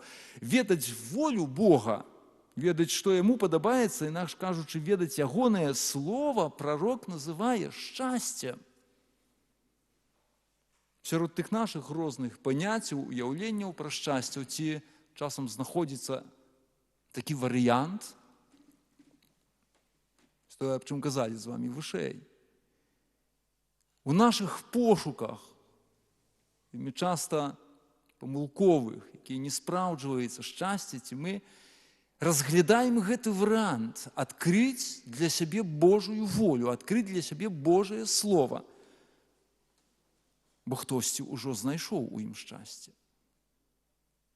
Вядома, гэтым словам перадусім трэба жыць, але на пачатку яго трэба проста ведаць. Для сябе яго трэба адкрыць. І гэтае слово, яно ёсць жывое і дзейснае, як кажа далей Святое Пісанне. Гэтае слово, оно мае моц стварэння. Слово здольнае лячыць і выпраўляць. Слово, якое было на пачатку, слово, якое стало пачаткам гэтага свету, кожнага з нас. На пачатку было слово. Яно не толькі тады, дзесьці там, мільярды год таму, распачало сваю дзейнасць. Яно не страціла сваёй моцы, сваёй мудрасці па сённяшні дзень. Усяго толькі трэба прыняць. Для яго трэба падрыхтаваць дарогу, як мы з вамі гэта чулі яшчэ не так даўно, такі на пачатку Вялікага посту. Ян Хрысціцель пра гэта казаў. Падрыхтуйце дарогу Пану. Простымі зрабіце ягоныя сцежкі. Падрыхтуйце глебу сваёй душы па той зерне Божага Слова, якое, трапляючы ў яе, павінна прынесці плён. І вось моц гэтага слова ў тым, што яно прыносіць плён. Яно не вяртаецца да айца, пакуль не здзейсніць таго, што павінна тут, у гэтым свеце. І гэта нам такая падказка. Калі не ведаем адказу на нейкае пытанне, на нейкую праблему, то варта чытаць гэтае слова. Чытаць яго Богу, пакуль яно дойдзе да яго, яно здзейсніць адказ, яно дапаможа нам знайсці адказ на нашае пытанне. Яно не вяртаецца да таго, хто з'яўляецца яго аўтарам, без таго, каб выканаць сваё заданне ў гэтым свеце. І таму запомнім, вось гэтыя дзве рэчы, пра якія кажуць нам гэтыя чытанні з прароцкіх кнігаў, якія слухалі з вамі ў гэтай другой частцы. Першае, гэта тое, што імя Бога – міласэрнасць, любоў, міласэрная любоў. І Божая моц крыецца ў ягоным слове. Гэта другая думка. Калі хочам пазнаць Бога і дасведчыць ягонай моцы, трэба адкрыць Божае Слово і пачаць чытаць. Даць яму магчымасць увайсці ў нашае сэрца, асвяціць яго, дазволіць асвяціць яго сваім святлом. Ну, калі ўжо кажам пра святло, то надышоў час запаліць зараз тыя свечкі, што не запаленыя пры алтары, і заспяваць гімн «Хвала на вышынях Богу». Так як сказаў біскуп Олег Буткевіч, у гэту хвіліну распачынаецца спеў Глорія, гімн хвала на вышынях Богу. Ён спяваецца падчас кожнай урачыстай святой імшы, але звязаны, канешне, традыцыйна найперш з Вялікаднем. Ён нясе ў сабе перапрашэнне, праслаўленне і пакорную просьбу да Бога валадара стварэння. Прославляем Тебе, дякуем Тебе, деля великой хвалы Твоей. Пане Боже, владару небесный, Боже, Отче всемогутный, Пане Сыне одинородный, Иису Христе, Пане Боже, баранку Божий, Сыне Отца, я Тебя речно себе грехи и светлу, zmiłuйся над нами. Я Тебя речно себе грехи и светлу, прими моление наше, яки сядешь праворучайся, zmiłuйся над нами. Бо только Ты святый, только Ты наш Пан, только Ты наивысший, Иисус Христе, с Духом Святым ухвалим Бога Отца.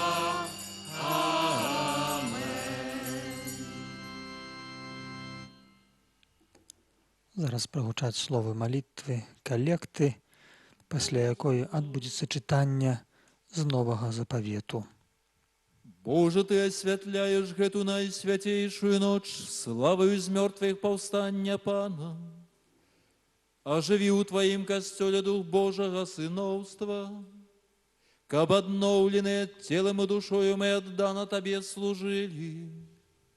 Праз Пана нашего Иисуса Христа, Твоего Сына, який с Тобою живее и владарить у едности Духа Святого, Бог праз усе веки вечные.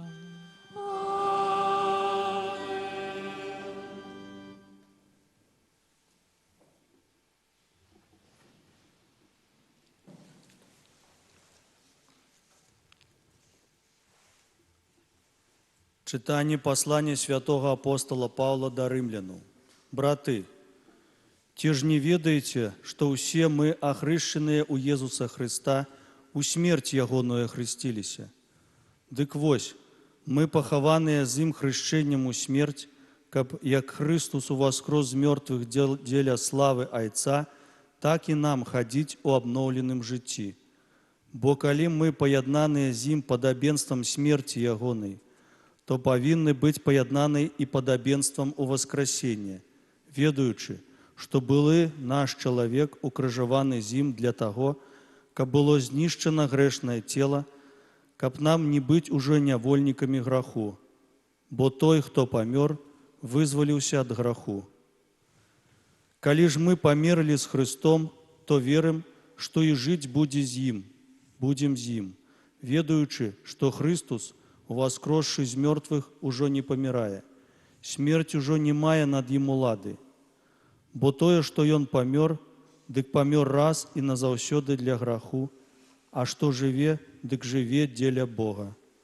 Так и вы лечите себе мертвыми для граху, а живыми для Бога у Христе Иисусе. Это Слово Божие.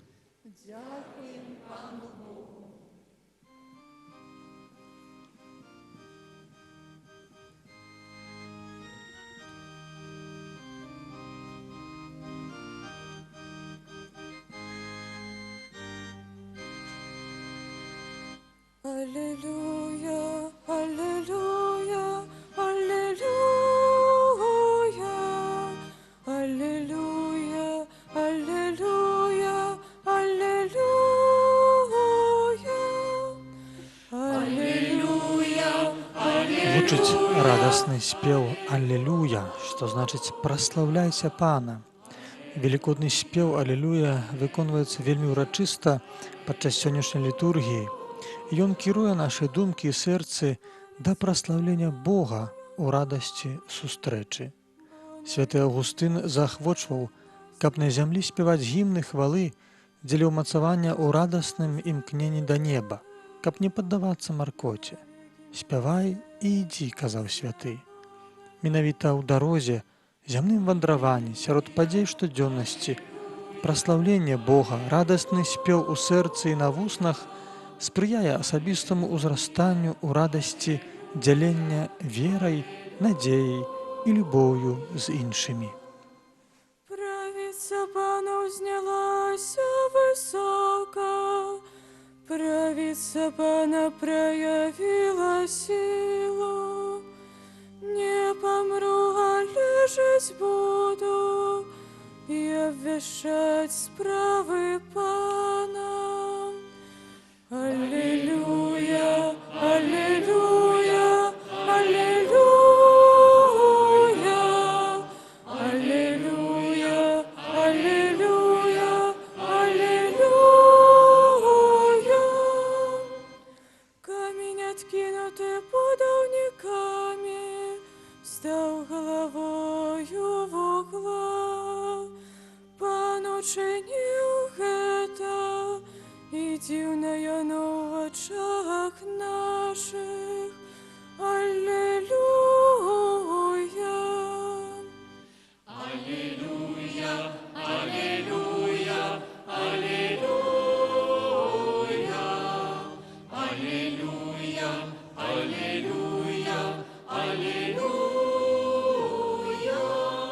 аллилуйя, аллилуйя,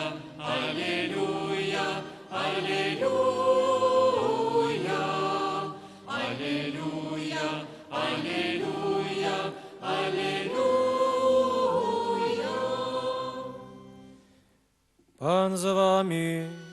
И с духом твоим. Читание Святого Евангелия поводле Марка. Хвала Тебе, Пане. Євангеліє, яке ми зараз пачуємо, гэта кульмінацыя літургіі слова. Яно распавядае нам сёння аб факце уваскрасення Христа. Няма яго тут, кажа анёл. Ён уваскрос. Мария Магдалена и Мария Якубова и Саломея купили пахучыя алей, каб пайсці і намасціць Езуса. І вельмі рано, у першы дзень тыдня, прыходзяць да магілы, калі ўжо узышло сонца, і кажуць між сабою: «Хто адсуне нам камень ад уваходу ў магілу?» І паглядзеўшы, бачаць, што камень адсунуты, а ён быў вельмі вялікі. І, увайшоўшы ў магілу, убачылі юнака, які сядзеў з правага боку, апрануты ў белае адзенне, і вельмі спалохаліся. А ён кажа ім: «Не бойцеся, шукаеце Езуса Назараніна укрыжаванага. Ён уваскрос, яго тут няма. Вось месца, дзе яго паклалі. Але ідзіце, скажыце вучням ягоным і Пятру апярэдзіць вас у Галілеі. Там яго убачыце, як ён вам сказаў». When the Sabbath was over, Mary of Magdala, Mary the mother of James and Salome, bought spices with which to go and anoint him. And very early in the morning on the first day of the week, they went to the tomb just as the sun was rising. They have been saying to one another, "Who will roll away the stone for us from the entrance to the tomb?" But when they looked, they could see that the stone, which was very big, had already been rolled back. On entering the tomb, they saw a young man in the white robe sitting on the right-hand side, and they were struck with amazement. But he said to them, "There is no need for alarm. You are looking for Jesus of Nazareth, who was sacrificed. He has risen. He is not here. See, here is the place where they laid him. But you must go and tell his disciples and Peter, he is going before you to Galilee. It is there you will see him, just as he told you." Это слово Пана.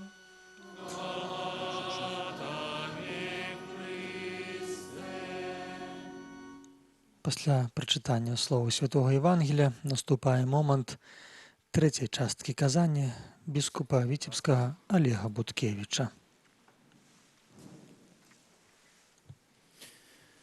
Трох гамілі, пэўна, за одну літургію вам не даводзілася яшчэ слухаць, а мне яшчэ не даводзілася казаць. Эксперимент поглядим, чи удастся. Евангелие, конечно ж, на сённяшні дзень распавядае нам про воскресенне Езуса Христа. Як звычайна, калі кажам пра тую падзею, заўсёды застаецца актуальна, шукаем аргумент. Што ёсць пераканаўчае у дачыненні да уваскрасення Езуса Христа. Ну, першае, аб чым у гэтым моманце ўспамінаем, гэта яго магіла. А я так часта кажам, што вось пустая магіла Езуса Христа, адзіная ў свеце, якая сталася пустой пасля таго, як туды паклалі цела памерлага. І праўда ёсць у тым, што гэтая магіла, так як і яшчэ адзін артефакт, якім ёсць турынская плашчаніца, яны, напэўна, з'яўляюцца сведкамі гэтай падзеі. Але гэта не заўсёды нас пераконвае, і далей мы гэтага аргументу шукаем.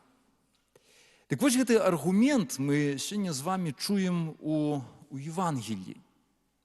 Гэты аргумент прадстаўляе нам ось гэты юнак у белым адзенні, то бишь анёл, які адваліў камень, якім была прыкрыта магіла Езуса Христа, і які кажа, яго тут няма, ён уваскрос, але апярэдзіць вас у Галілеі, там яго убачыце, як ён сказаў вам. Ось цікавая рэч у тым, што гэтае уваскрасенне, наколькі яно з'яўляецца унікальным здарэннем увогуле ў гісторыі чалавецтва, натолькі яно было прадказанае. І сам Езус Христус вучням неаднойчы пра гэта казаў, што сын чалавечы мае быць выдадзены ў рукі паганаў, што мае цярпець, быць адкінутым, што будзе укрыжаваны, што памрэ, але таксама, што уваскрэсне. І быў нават адзін момант, пасля перамянення пана, нават вучні баяліся запытацца ў яго пра гэта, што азначае слова уваскрэсення. Дык вось, словы Езуса Христа, якія ён казаў да гэтых пасхальных падзей, яны спраўдзіліся на трэці дзень. І жанчыны, якія былі каля магілы, ішлі і перажывалі, што нам з гэтым каменем перадусім рабіць, да гэтае цела дастацца, чуюць гэты аргумент. Ідзіце да вучняў, скажыце, што сустрэне вас у Галілеі, ідзіце туды. Не на ўсіх падзейнічаў гэты аргумент, бо той самы Пётр з Янам пабеглі ўсё ж такі да магілы, каб паглядзець. Ну і так, як гэта сёння часта здараецца, і мне пашчасціла таксама ўбачыць гэтую магілу, быць у гэтай магіле, натоўпы людзей, няспынная чарга, якая туды ідзе. Але як адзін біскуп заўважыў, кажа, не шмат тых, хто уваходзіць туды, і виходять віруючи. Так, як було у випадку Петра, найбільш є здзіўленне. Сапраўды, гэта было дзіўна для іх, бо як так? Тут пахавалі, самі гэта бачылі, апечаталі магілу, каменем завалілі, няма, знік. І ведаем, пазней было шмат аргументаў, шмат версій наконт таго, куды гэтае цела дзелася. Але найважнейшым аргументам для нас застаецца слова самого Езуса Христа. І таму у нашых адносінах, гэта не толькі датычыцца гэтай справы у воскресення, у нашых адносінах з Богам гэта заўсёды ёсць аргумент. Мы верым Богу на слова. Тое, чаго варта яму павучыцца таксама і нам. Каб нам таксама можна было верыць на слова, не заўсёды гэта спраўджваецца, але Богу заўсёды можна, больш таго, трэба верыць на слова. Але другое пытанне. Чаму было патрэбнае вяртанне вучняў у Галілею? Цікавая рэч, бо будзе яшчэ Пятидесятніца, і зноў яны павінны будуць вярнуцца ў Єрусалім. Гэта не такая блізкая дарога. І ось тут адразу, пасля як яны пачулі пра воскресенне, маюць пайсці ў Галілею. Чаму? Бо там, менавіта ў Галілеі, усё было упершыню. Там яны сустрэлі і пазналі Езуса Христа. Там бачылі ягоныя цуды, там слухалі яго навуку. Адтуль выпраўляліся ў свае першыя місійныя падарожжы. Там была, як вы маглі б інакш гэта сказаць, іх першая закаханасць, першыя наймацнейшыя пачуцці. І пасля таго, што яны перажылі ў Єрусаліме, пасля таго, што сталася з іх настаўнікам, яны павінны былі гэта ўсё пераасэнсаваць. І нібы наноў пачаць пісаць гэтую гісторыю сваіх адносінаў з Езусам Христом. Там іх гісторыя павінна была распачацца наноў. Але сярод вучняў, якіх, як ведаем, на той момант ужо засталося 11 з 12, бо Юда Іскарыёт, на жаль, да таго моманту ўжо павесіўся.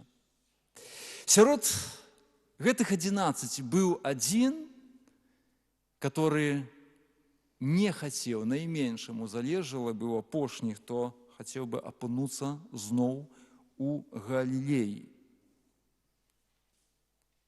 Хто гэта быў? І гэтым вучнем, як не дзіўна, быў Пётр. Ён быў апошнім з вучнямі, хто хацеў бы знайсціся там. І менавіта таму Езус Христос праз свайго анёла кажа жанчынам: перадайце вучням і Пятру, што сустрэну вас у Галілеі. Пятра называе па імені, каб ён, які добра разумеў, што нарабіў, добра зразумеў, што зайшоў найдалей ад усіх сваіх сабратоў, і што ўжо не можа разлічваць не тое, што на свой статус Петра, скалы, на статус вучня, нават на тое, што Езус не будзе з пагардай на яго глядзець. Напэўна б не адважыўся пайсці, дзесьці проста застаўся б дома і плакаў бы над сваімі грахамі. Вось каб гэтага не сталася, Езус называе яго па імені. Скажыце таксама Пятру, каб ён не меў сумніву, што Езусу далей на ім залежыць. Што ён далей хоча запрапанаваць яму распачаць гэтую гісторыю сваіх адносінаў наноў. Скажыце яму, што для нікога не забаронена вяртацца ў Галілею. І вось калі сярод нас, сярод вас ёсць хтосьці, хто перажывае і разумее Петра, неаднойчы сустракаюцца Есть ситуации жыццёвыя, калі нам здаецца, што са мной ўсё ўжо скончылася. Не маю шансаў. Бог не прабачыць.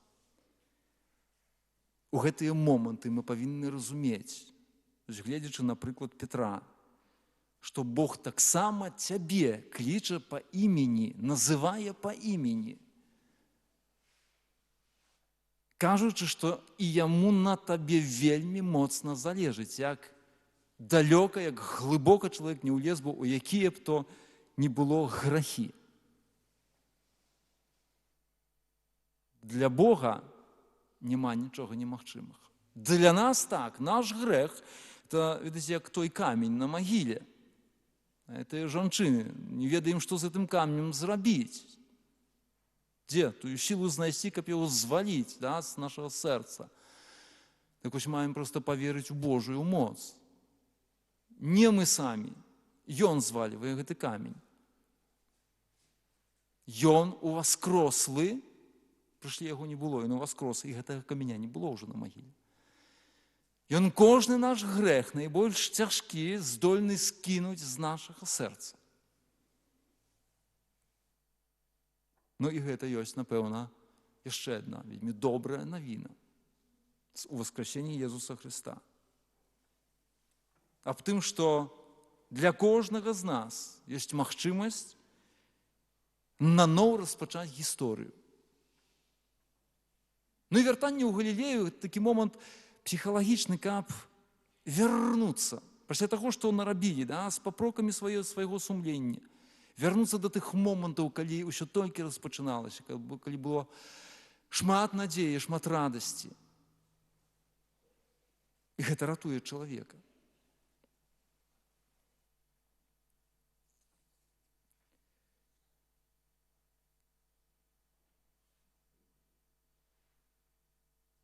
Выразам таго, што мы ўсё ж такі можам быць здольныя на тое, каб паверыць у гэтую Божую моц, што мы можам прыняць гэтую праўду, праз хвілінку станецца зараз, і няхай так будзе, наша прысяга, якую адновім, якую далі калісьці самі, найчасцей, можа, не мы самі, нашы хросныя бацькі, родныя бацькі падчас нашага хросту. І таксама атрымаем яшчэ адзін важны знак, які нам нагадае гэтую хвіліну, знак пакраплення асвечанай вадой. Гэта будзе прыпамненне моманту, калі мы памерлі для граху, калі выказалі сваё жаданне жыць для Бога. І варта, каб мы зрабілі гэта свядома. Аддаючы Богу ўсе нашыя цяжкія рэчы, якія ляжаць, можа, на нашых душах, на нашых сэрцах, з вялікай верою тое, што Бог можа з нас іх зняць. Няхай праз гэтыя словы прысягі, адноўленай прысягі Богу, мы атрымаем вызваленне, тую свабоду дзяцей Божых. І просім у гэтым моманце, каб мы не баяліся адкінуць грэх. Бо часта ёсць так, што нам страшна адкінуць грэх, бо нам здаецца, мы тады памром без гэтага граху.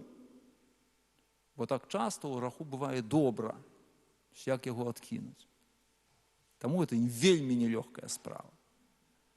Але грэх ён забівае.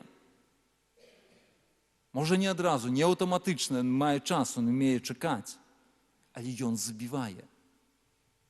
І таму Езус прыйшоў у гэты свет, каб знішчыць справу злога духа, знішчыць справу д'ябла, інакш кажучы, знішчыць грэх.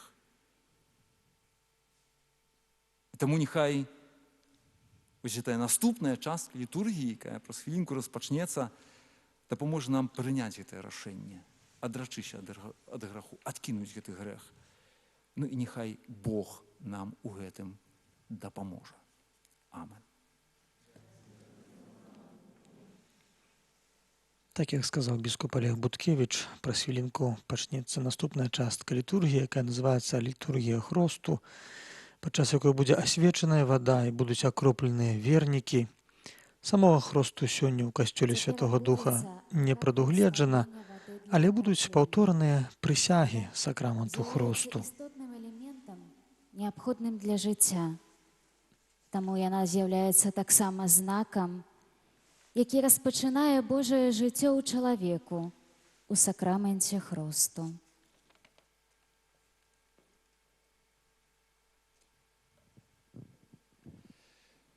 Устанем, калі ласка. Наймілейшае пакорна просім усемагутнага Бога Айца, каб спаслаў сваю ласку на ваду, якую прагнем асвяціць, а тых, хто будзе ў ёй адроджаны, прыняў у Хрысце як сваіх усыноўленых дзяцей.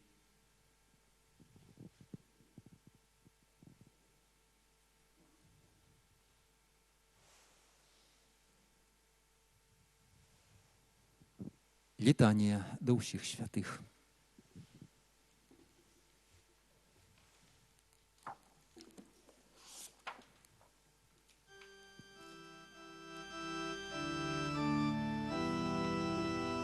Kyrie eleison, Kyrie eleison,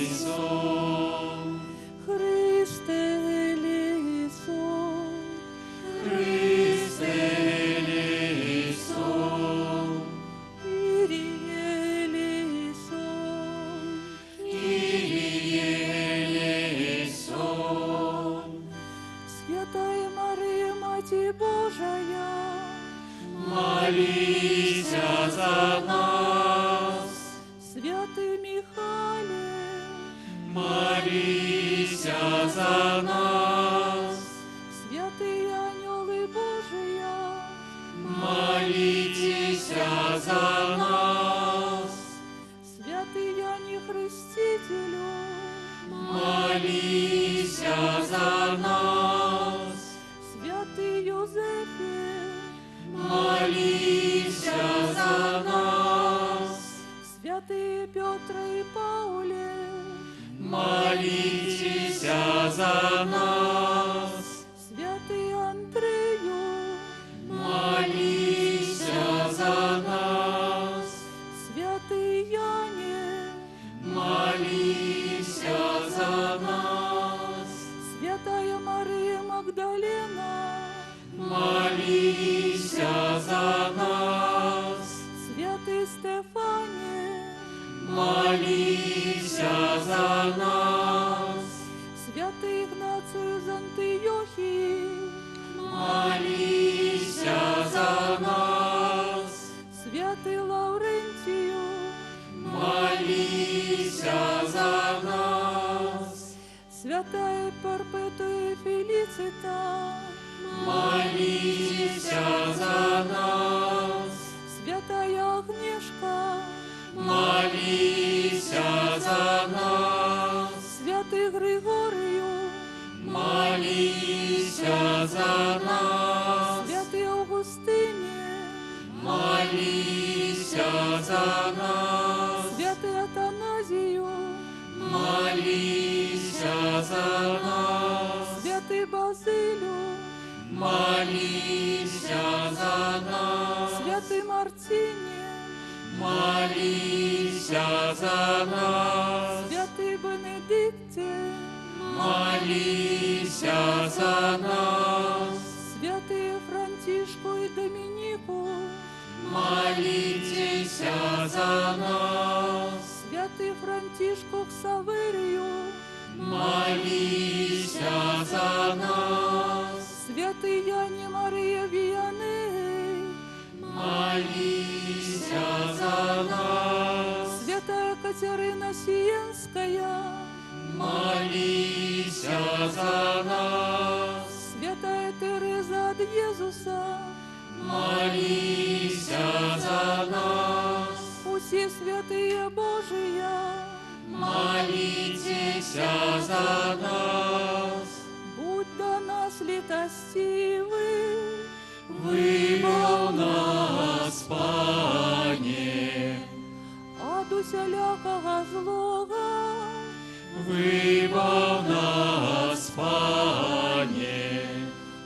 усялякого греху. Выбав нас, Пане, От смерти вечной. выбав нас, Пане, Раз Твое теловление. выбав нас, Пане, Раз Твою смертью воскресенье. выбав нас, Пане, Раз послание Духа Святого. выбав нас, Пане, Мы грешные Тебе просим. выслухай нас, Пане, Ка посвятил Твоею ласкою эту воду для отраджения сынок и дочок Твоих, Тебе просим. выслухай нас, Пане, Иисус, Сыне Бога Живого, Тебе просим. выслухай нас, Пане, Христе, почуй нас. Христе, почуй нас, Христе, выслухай нас. Христе, выслухай нас.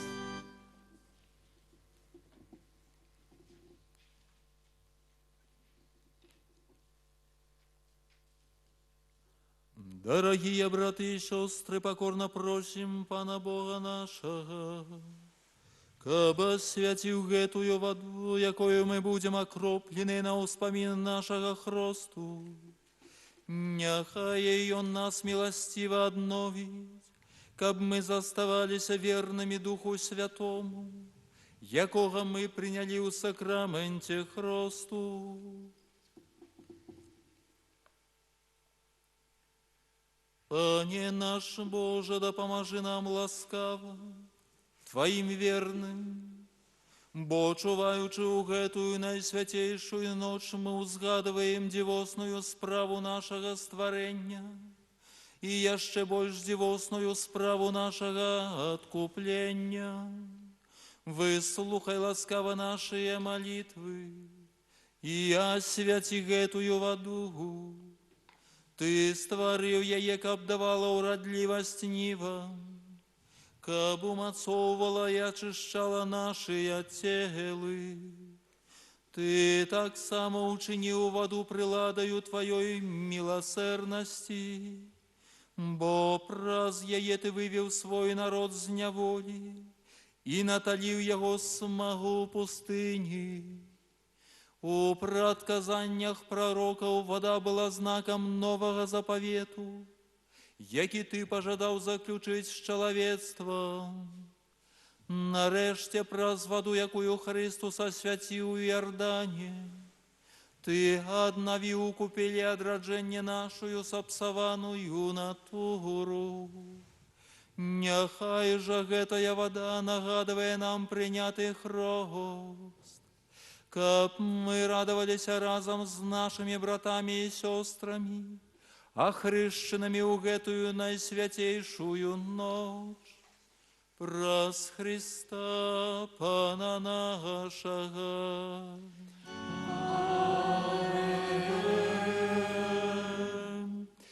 Теперь запалим наши свечки. Паміраць з Христом, каб затым з ім уваскрэснуць, гэта не аднаразовая падзея, гэта штодзённы станоўчы выбар. На заканчэнні літургіі хросту кожны з прысутных чарговы раз будзе выракацца сатаны і ўсяго, што вядзе да граху, а вызнаючы сваю веру, пастановіць пры дапамозе ўваскрослага Хрыста жыць паводле яго Евангелля.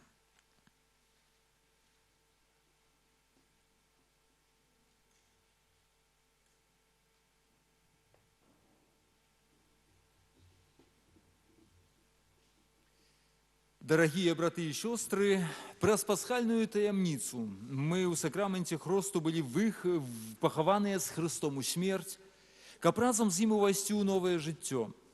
Таму, скончыўшы 40-дзённы пост, Адновім абяцанні святого хросту, якіх мы калісьці выракліся злога духа і яго справаў, а таксама паабяцалі служыць Богу ў святым каталіцкім касцёле. Таму пытаюся у кожнага з вас. Ці выракаешся граху, каб жыць у свабодзе дзяцей Божых? Выракаюся. Ці выракаешся ўсяго, што вядзе да зла, каб табой не авалодаў грэх? Ці выракаешся сатаны, галоўнай прычыны граху? Выракаюся. Ці верыш у Бога Айца Всемагутнага, стварыцеля неба і зямлі? Ці верыш у Езуса Христа, Сына Яго адзінага Пана нашага, народжанага з Дзевы Марыі, замучанага і пахаванага, які ўваскрос з памерлых і сядзіць праваруч Айца? Ці верыш у Духа Святога, святы каталіцкі касцёл, еднасць святых, адпушчэнне грахоў, воскрашэнне цела і жыццё вечнае? І гэта ёсць нашая вера. Усемагутны Бог, Айцец Пана нашага Езуса Христа, які адрадзіў нас з вады і Духа Святога і адпусціў нам грахі, няхай сваёю ласкаю захавае нас на жыццё вечнае у Езусе Христе, Пану нашым. Амен. Без вады чалавек не можа жыць. Гэта агульнапрызнаны факт. Але духовнае жыццё таксама павінна нечым падмацоўвацца. У касцёле мы прымаем святыя сакраманты і сакраменталіі. Аднак святая вада не можа нікога на сілу асвяціць. Каб прыняць удзел у духоўным багацці касцёла, неабходна свядома і добравольна прыняць Божую ласку. Акрапленне вернікаў асвечанай вадой не з'яўляецца нейкім магічным дзеяннем. Яно дапаўняе наш свядомы выбар Бога, прыпамінае пра наш уласны хрост і нябеснае валадарства, да якога мы ўсе пакліканыя.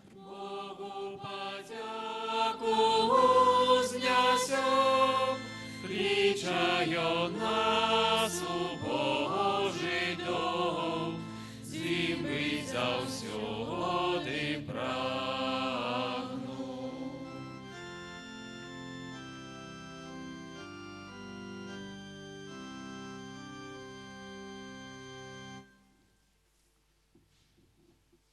У святую ноч паяднання неба і зямлі у Езусе Христе з радасцю просім Бога нашага Айца ў нашых з вами інтэнцыях, у інтэнцыях усяго свету. Наступае момант малітвы верных, момант, калі касцёл узносіць свае просьбы да Бога ў розных патрэбах, звяртаецца да яго абрашэнні праблемаў сучаснага чалавека і грамадства. Воскресення Христа і быў сведкам яго перамогі над смерцю. Христе, выслухай нас.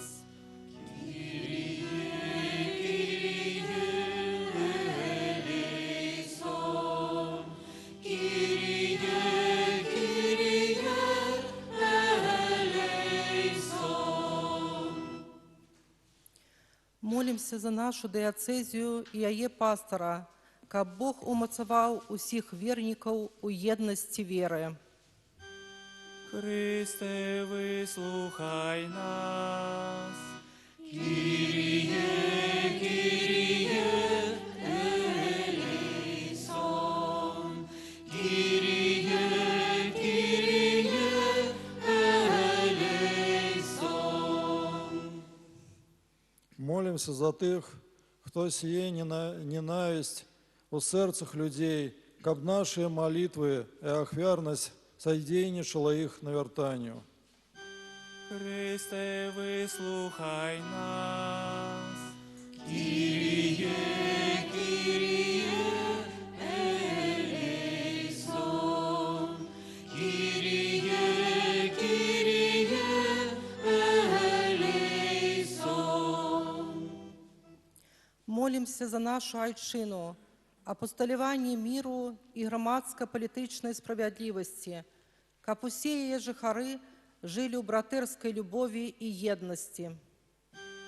Христе, вислухай нас.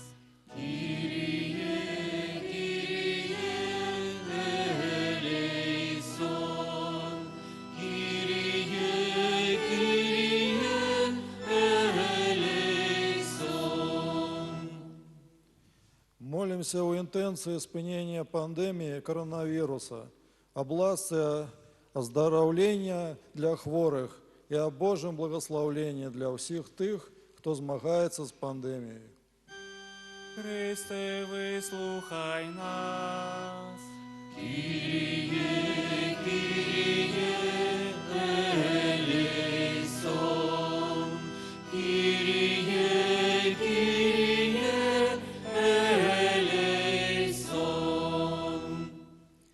Молимся за самотных и хворых людей, каб ласка откупления умацавала ў іх надзею на перамогу. Христе, вислухай нас.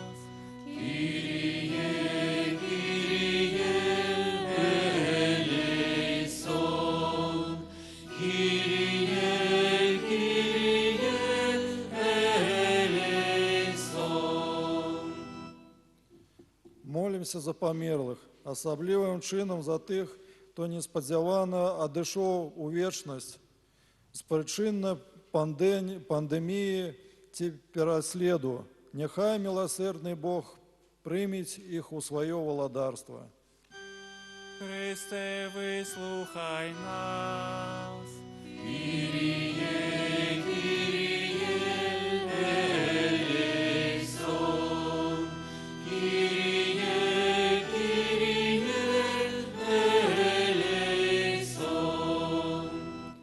Молимся за нас, собраных каля алтара Пана, каб мы умели выбирать у сваім жыцці сапраўдныя каштоўнасці, на якія указвае нам Євангелле. Христе, вислухай нас.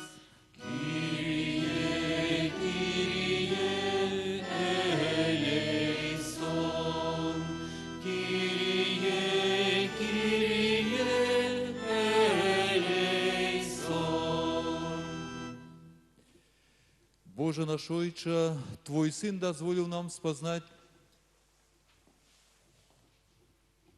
Твою любовь до нас. Учини, каб гэтая любовь перемянила наше життя праз Христа, Пана нашага.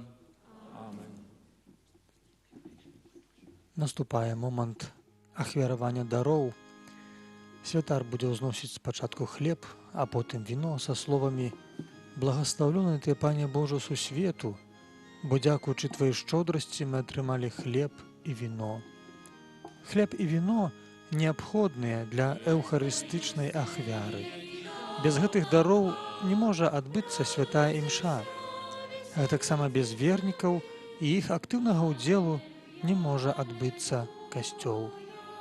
Літургія гаворыць нам пра важнасць ахвяравання самога сябе, свайго часу, сваёй працы для касцёла і наогул для другога чалавека.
Веселитеся в ним.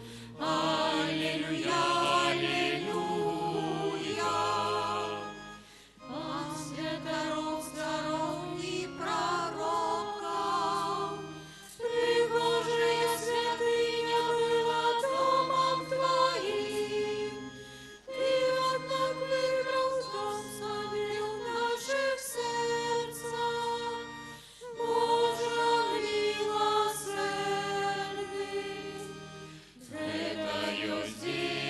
які дав нам Пан.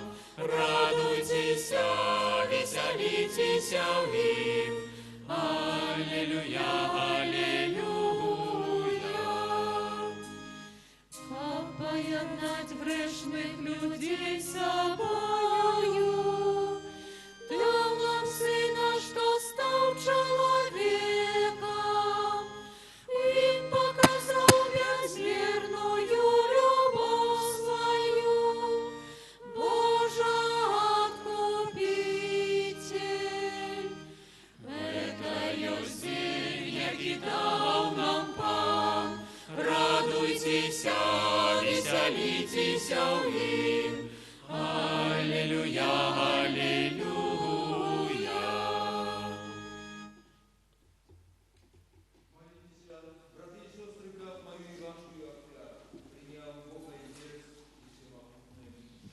Нехай Пан Бог прийме офяру з рук Твоїх на прославлення і хвалу ім'я Свого, а так само на користь нам і всьому Костюлу Святому. Просим Тебя, Пане, прими молитвы и дары Твоего народа, и ученика бы гэтай ахвяра, якая бяре початок у пасхальной таямницы, была для нас задатком вечного збавления. Раз Христа Пана нашего.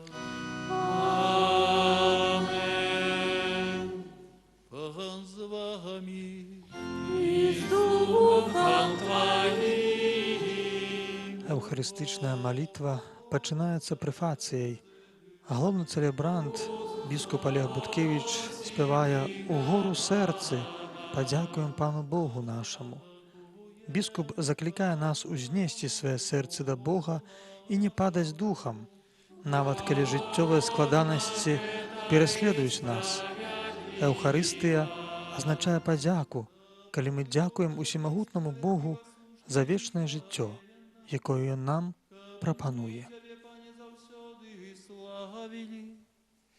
А особливо у гэтую ноч больш урачыста абвяшчалі Твою хвалу, калі Христус быў ахвяраваны, як нашая Пасха. Бо Ён сапраўднае ягнё, Ён узяў грахі свету і сваёю смерцю перамог нашую смерць, вярнуўшы нам жыццё праз сваё з мёртвых паўстанне. Таму откупленное чалавецтва ва ўсім свеце радуецца ў воскресенню Христа, а хоры анёлаў разам з усімі святымі спяваюць Табе гімн хвалы, няспынна ўсклікаючы. Святый, святый, святый, Пан Бог всемогутный, небо и земля, полные хвалы Твоей. Госанна на вышинях, благословленный Той, кто приходит у имя Пана. Госанна на вышинях. Наступае кульмінацыйны момант святой імшы, калі біскуп у канцэлебры са святарамі прамаўляе словы кансакрацыйнай малітвы. Гледзячы на хлеб і віно ў руках пастыра дыяцэзіі, мы ўсведамляем, што прымаем удзел у самай таямнічай містэрыі, калі Бог прыходзіць на алтар. Таму у еднасці з усім касцёлам, у найсвяцейшую ноч з мёртвых паўстання Пана нашага Езуса Христа, праз Яго пакорна молім Цябе, Пане. Асвяці моцаю Духа Твайго гэтыя дары, якія мы прынеслі Табе на ахвяру, каб сталіся яны целам і крывёю Сына Твайго, нашага Пана Езуса Христа, які нам наказаў здзейсняць гэтую таямніцу. Бо ён у тую ноч, калі быў выдадзены, узяў хлеб. І падзяку табе складаючы, благаславіў, ламаў і раздаваў сваім вучням, кажучы: «Бярыце і ешце з гэтага ўсе, бо гэта ёсць цела маё, якое за вас будзе выдана».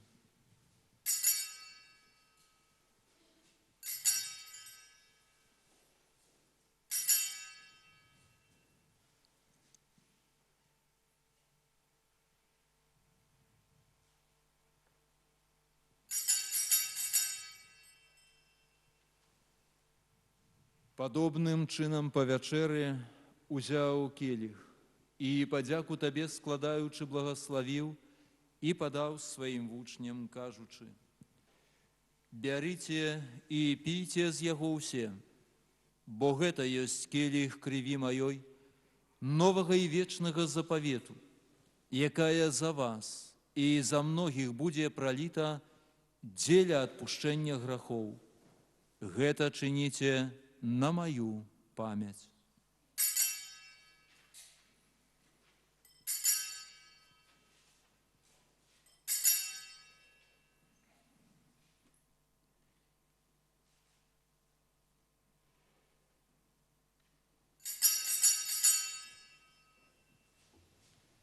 Гэта вялікая таямніца веры.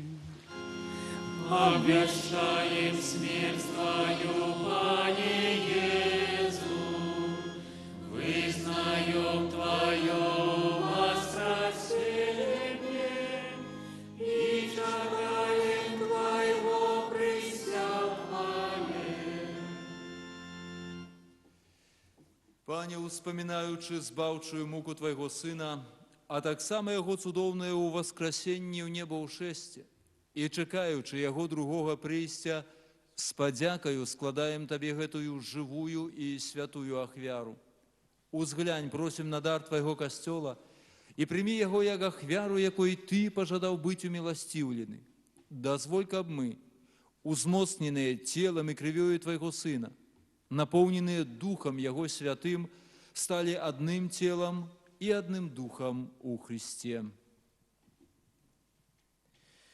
Няхай Он сам учыніць нас вечным дарам для Цябе, каб мы змаглі атрымаць спадчыну з выбраннікамі Тваімі, найперш з Найсвяцейшай Паннай Багародзіцай Марыяй, са святым Юзафам і абраннікам, са святымі апосталамі Тваімі і слаўнымі мучанікамі і ўсімі святымі, праз заступніцтва якіх мы спадзяёмся на Тваю нястомную дапамогу.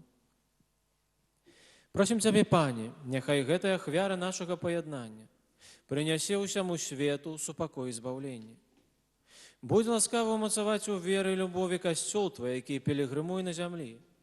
Са слугой Тваім, папам нашым Францішкам, біскупам нашым Олегам, з усімі біскупамі, усім духавенствам, усім народам Табой адкупленым. Будь міласцівы да просьбаў гэтай сям'і, якая па Твоёй волі стаіць перад Табою. О добры Ойча, ласкава з'яднай з сабою усіх рассеяных па свеце дзяцей Тваіх. Нашых памерлых братоў і сясцёр і ўсіх, хто ў ласцы Тваёй адышоў з гэтага свету, міласціва прымі ў владарства Тваё, дзе і мы спадзяёмся быць, каб разам з імі заўсёды радавацца Тваёй хвале. Праз Хрыста Пана нашага, праз якога адорваеш свет усялякімі дабротамі.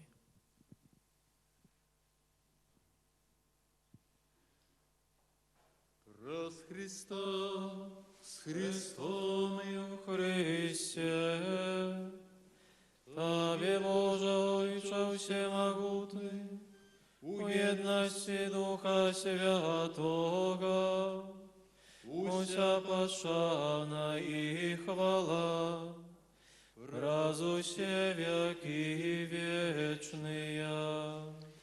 Аминь.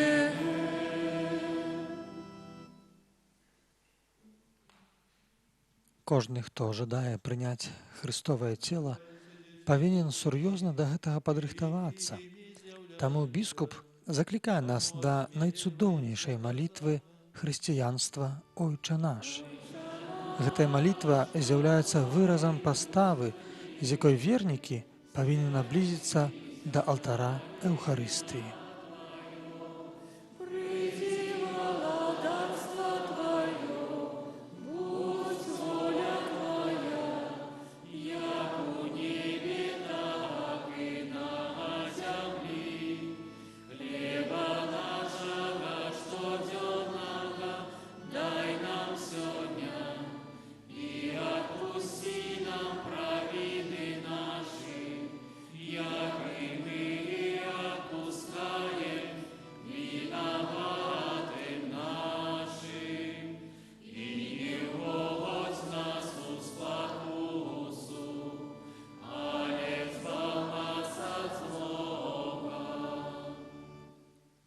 Просим Тебя, Пане, збав нас от усяго злого, дай ласкаво супокою дни наши, да поможи нам у милосердности Твоей, каб мы были завсёды вольными от греху и захованы от усялякого неспокою, чекали исполнения счастливой надеи и пристя збавцы нашего Иисуса Христа.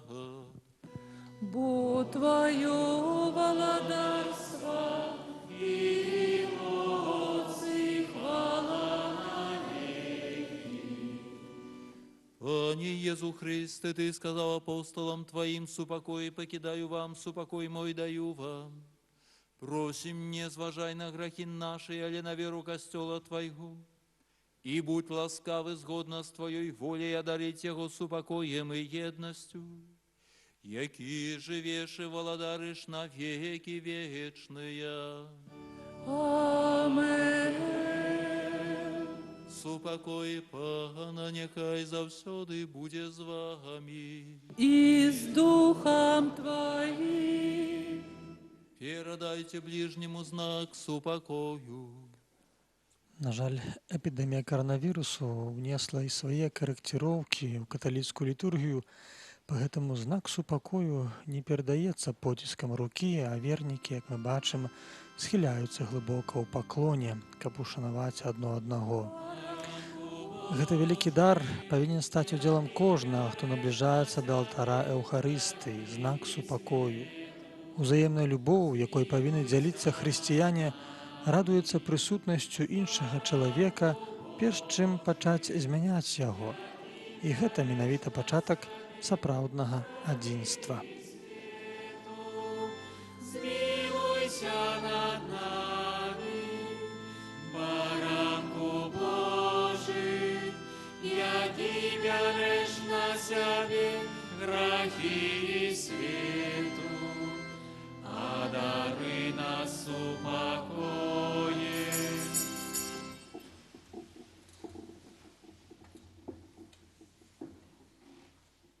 Вось Христус, баранок Божий, вось той, хто бярэ на сябе грехи свету, благословленные, покликанные на вечеру ягоную. Пане, я не варты, каб Ты увайшоў до мяне.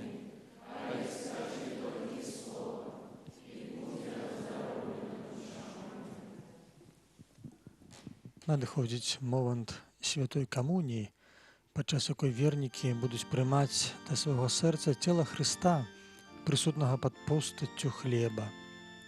Езус неаднойчы казаў пра тое, што яго цела дае жыццё вечнае.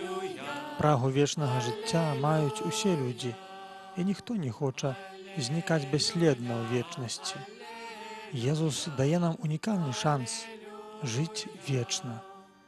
Ніякія тэхналогіі, ніякія сучасныя даследаванні не ў стане гарантаваць чалавеку вечнае існаванне. Гэта можа зрабіць толькі Бог, толькі Езус. Больш таго, Ён абяцае ўсім, хто спажывае яго цела і п'е яго кроў, не проста вечнае існаванне, а вечнае шчасце. У каталіцкім касцёле абрад спажывання цела Хрыста называецца камуніяй. Нават недасведчанаму чалавеку лёгка здагадацца пра першасны сэнс гэтага слова.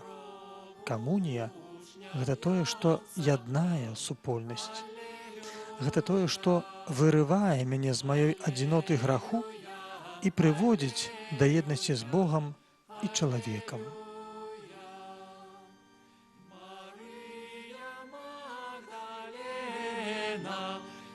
Якуб и Соломея пришли намастить тело.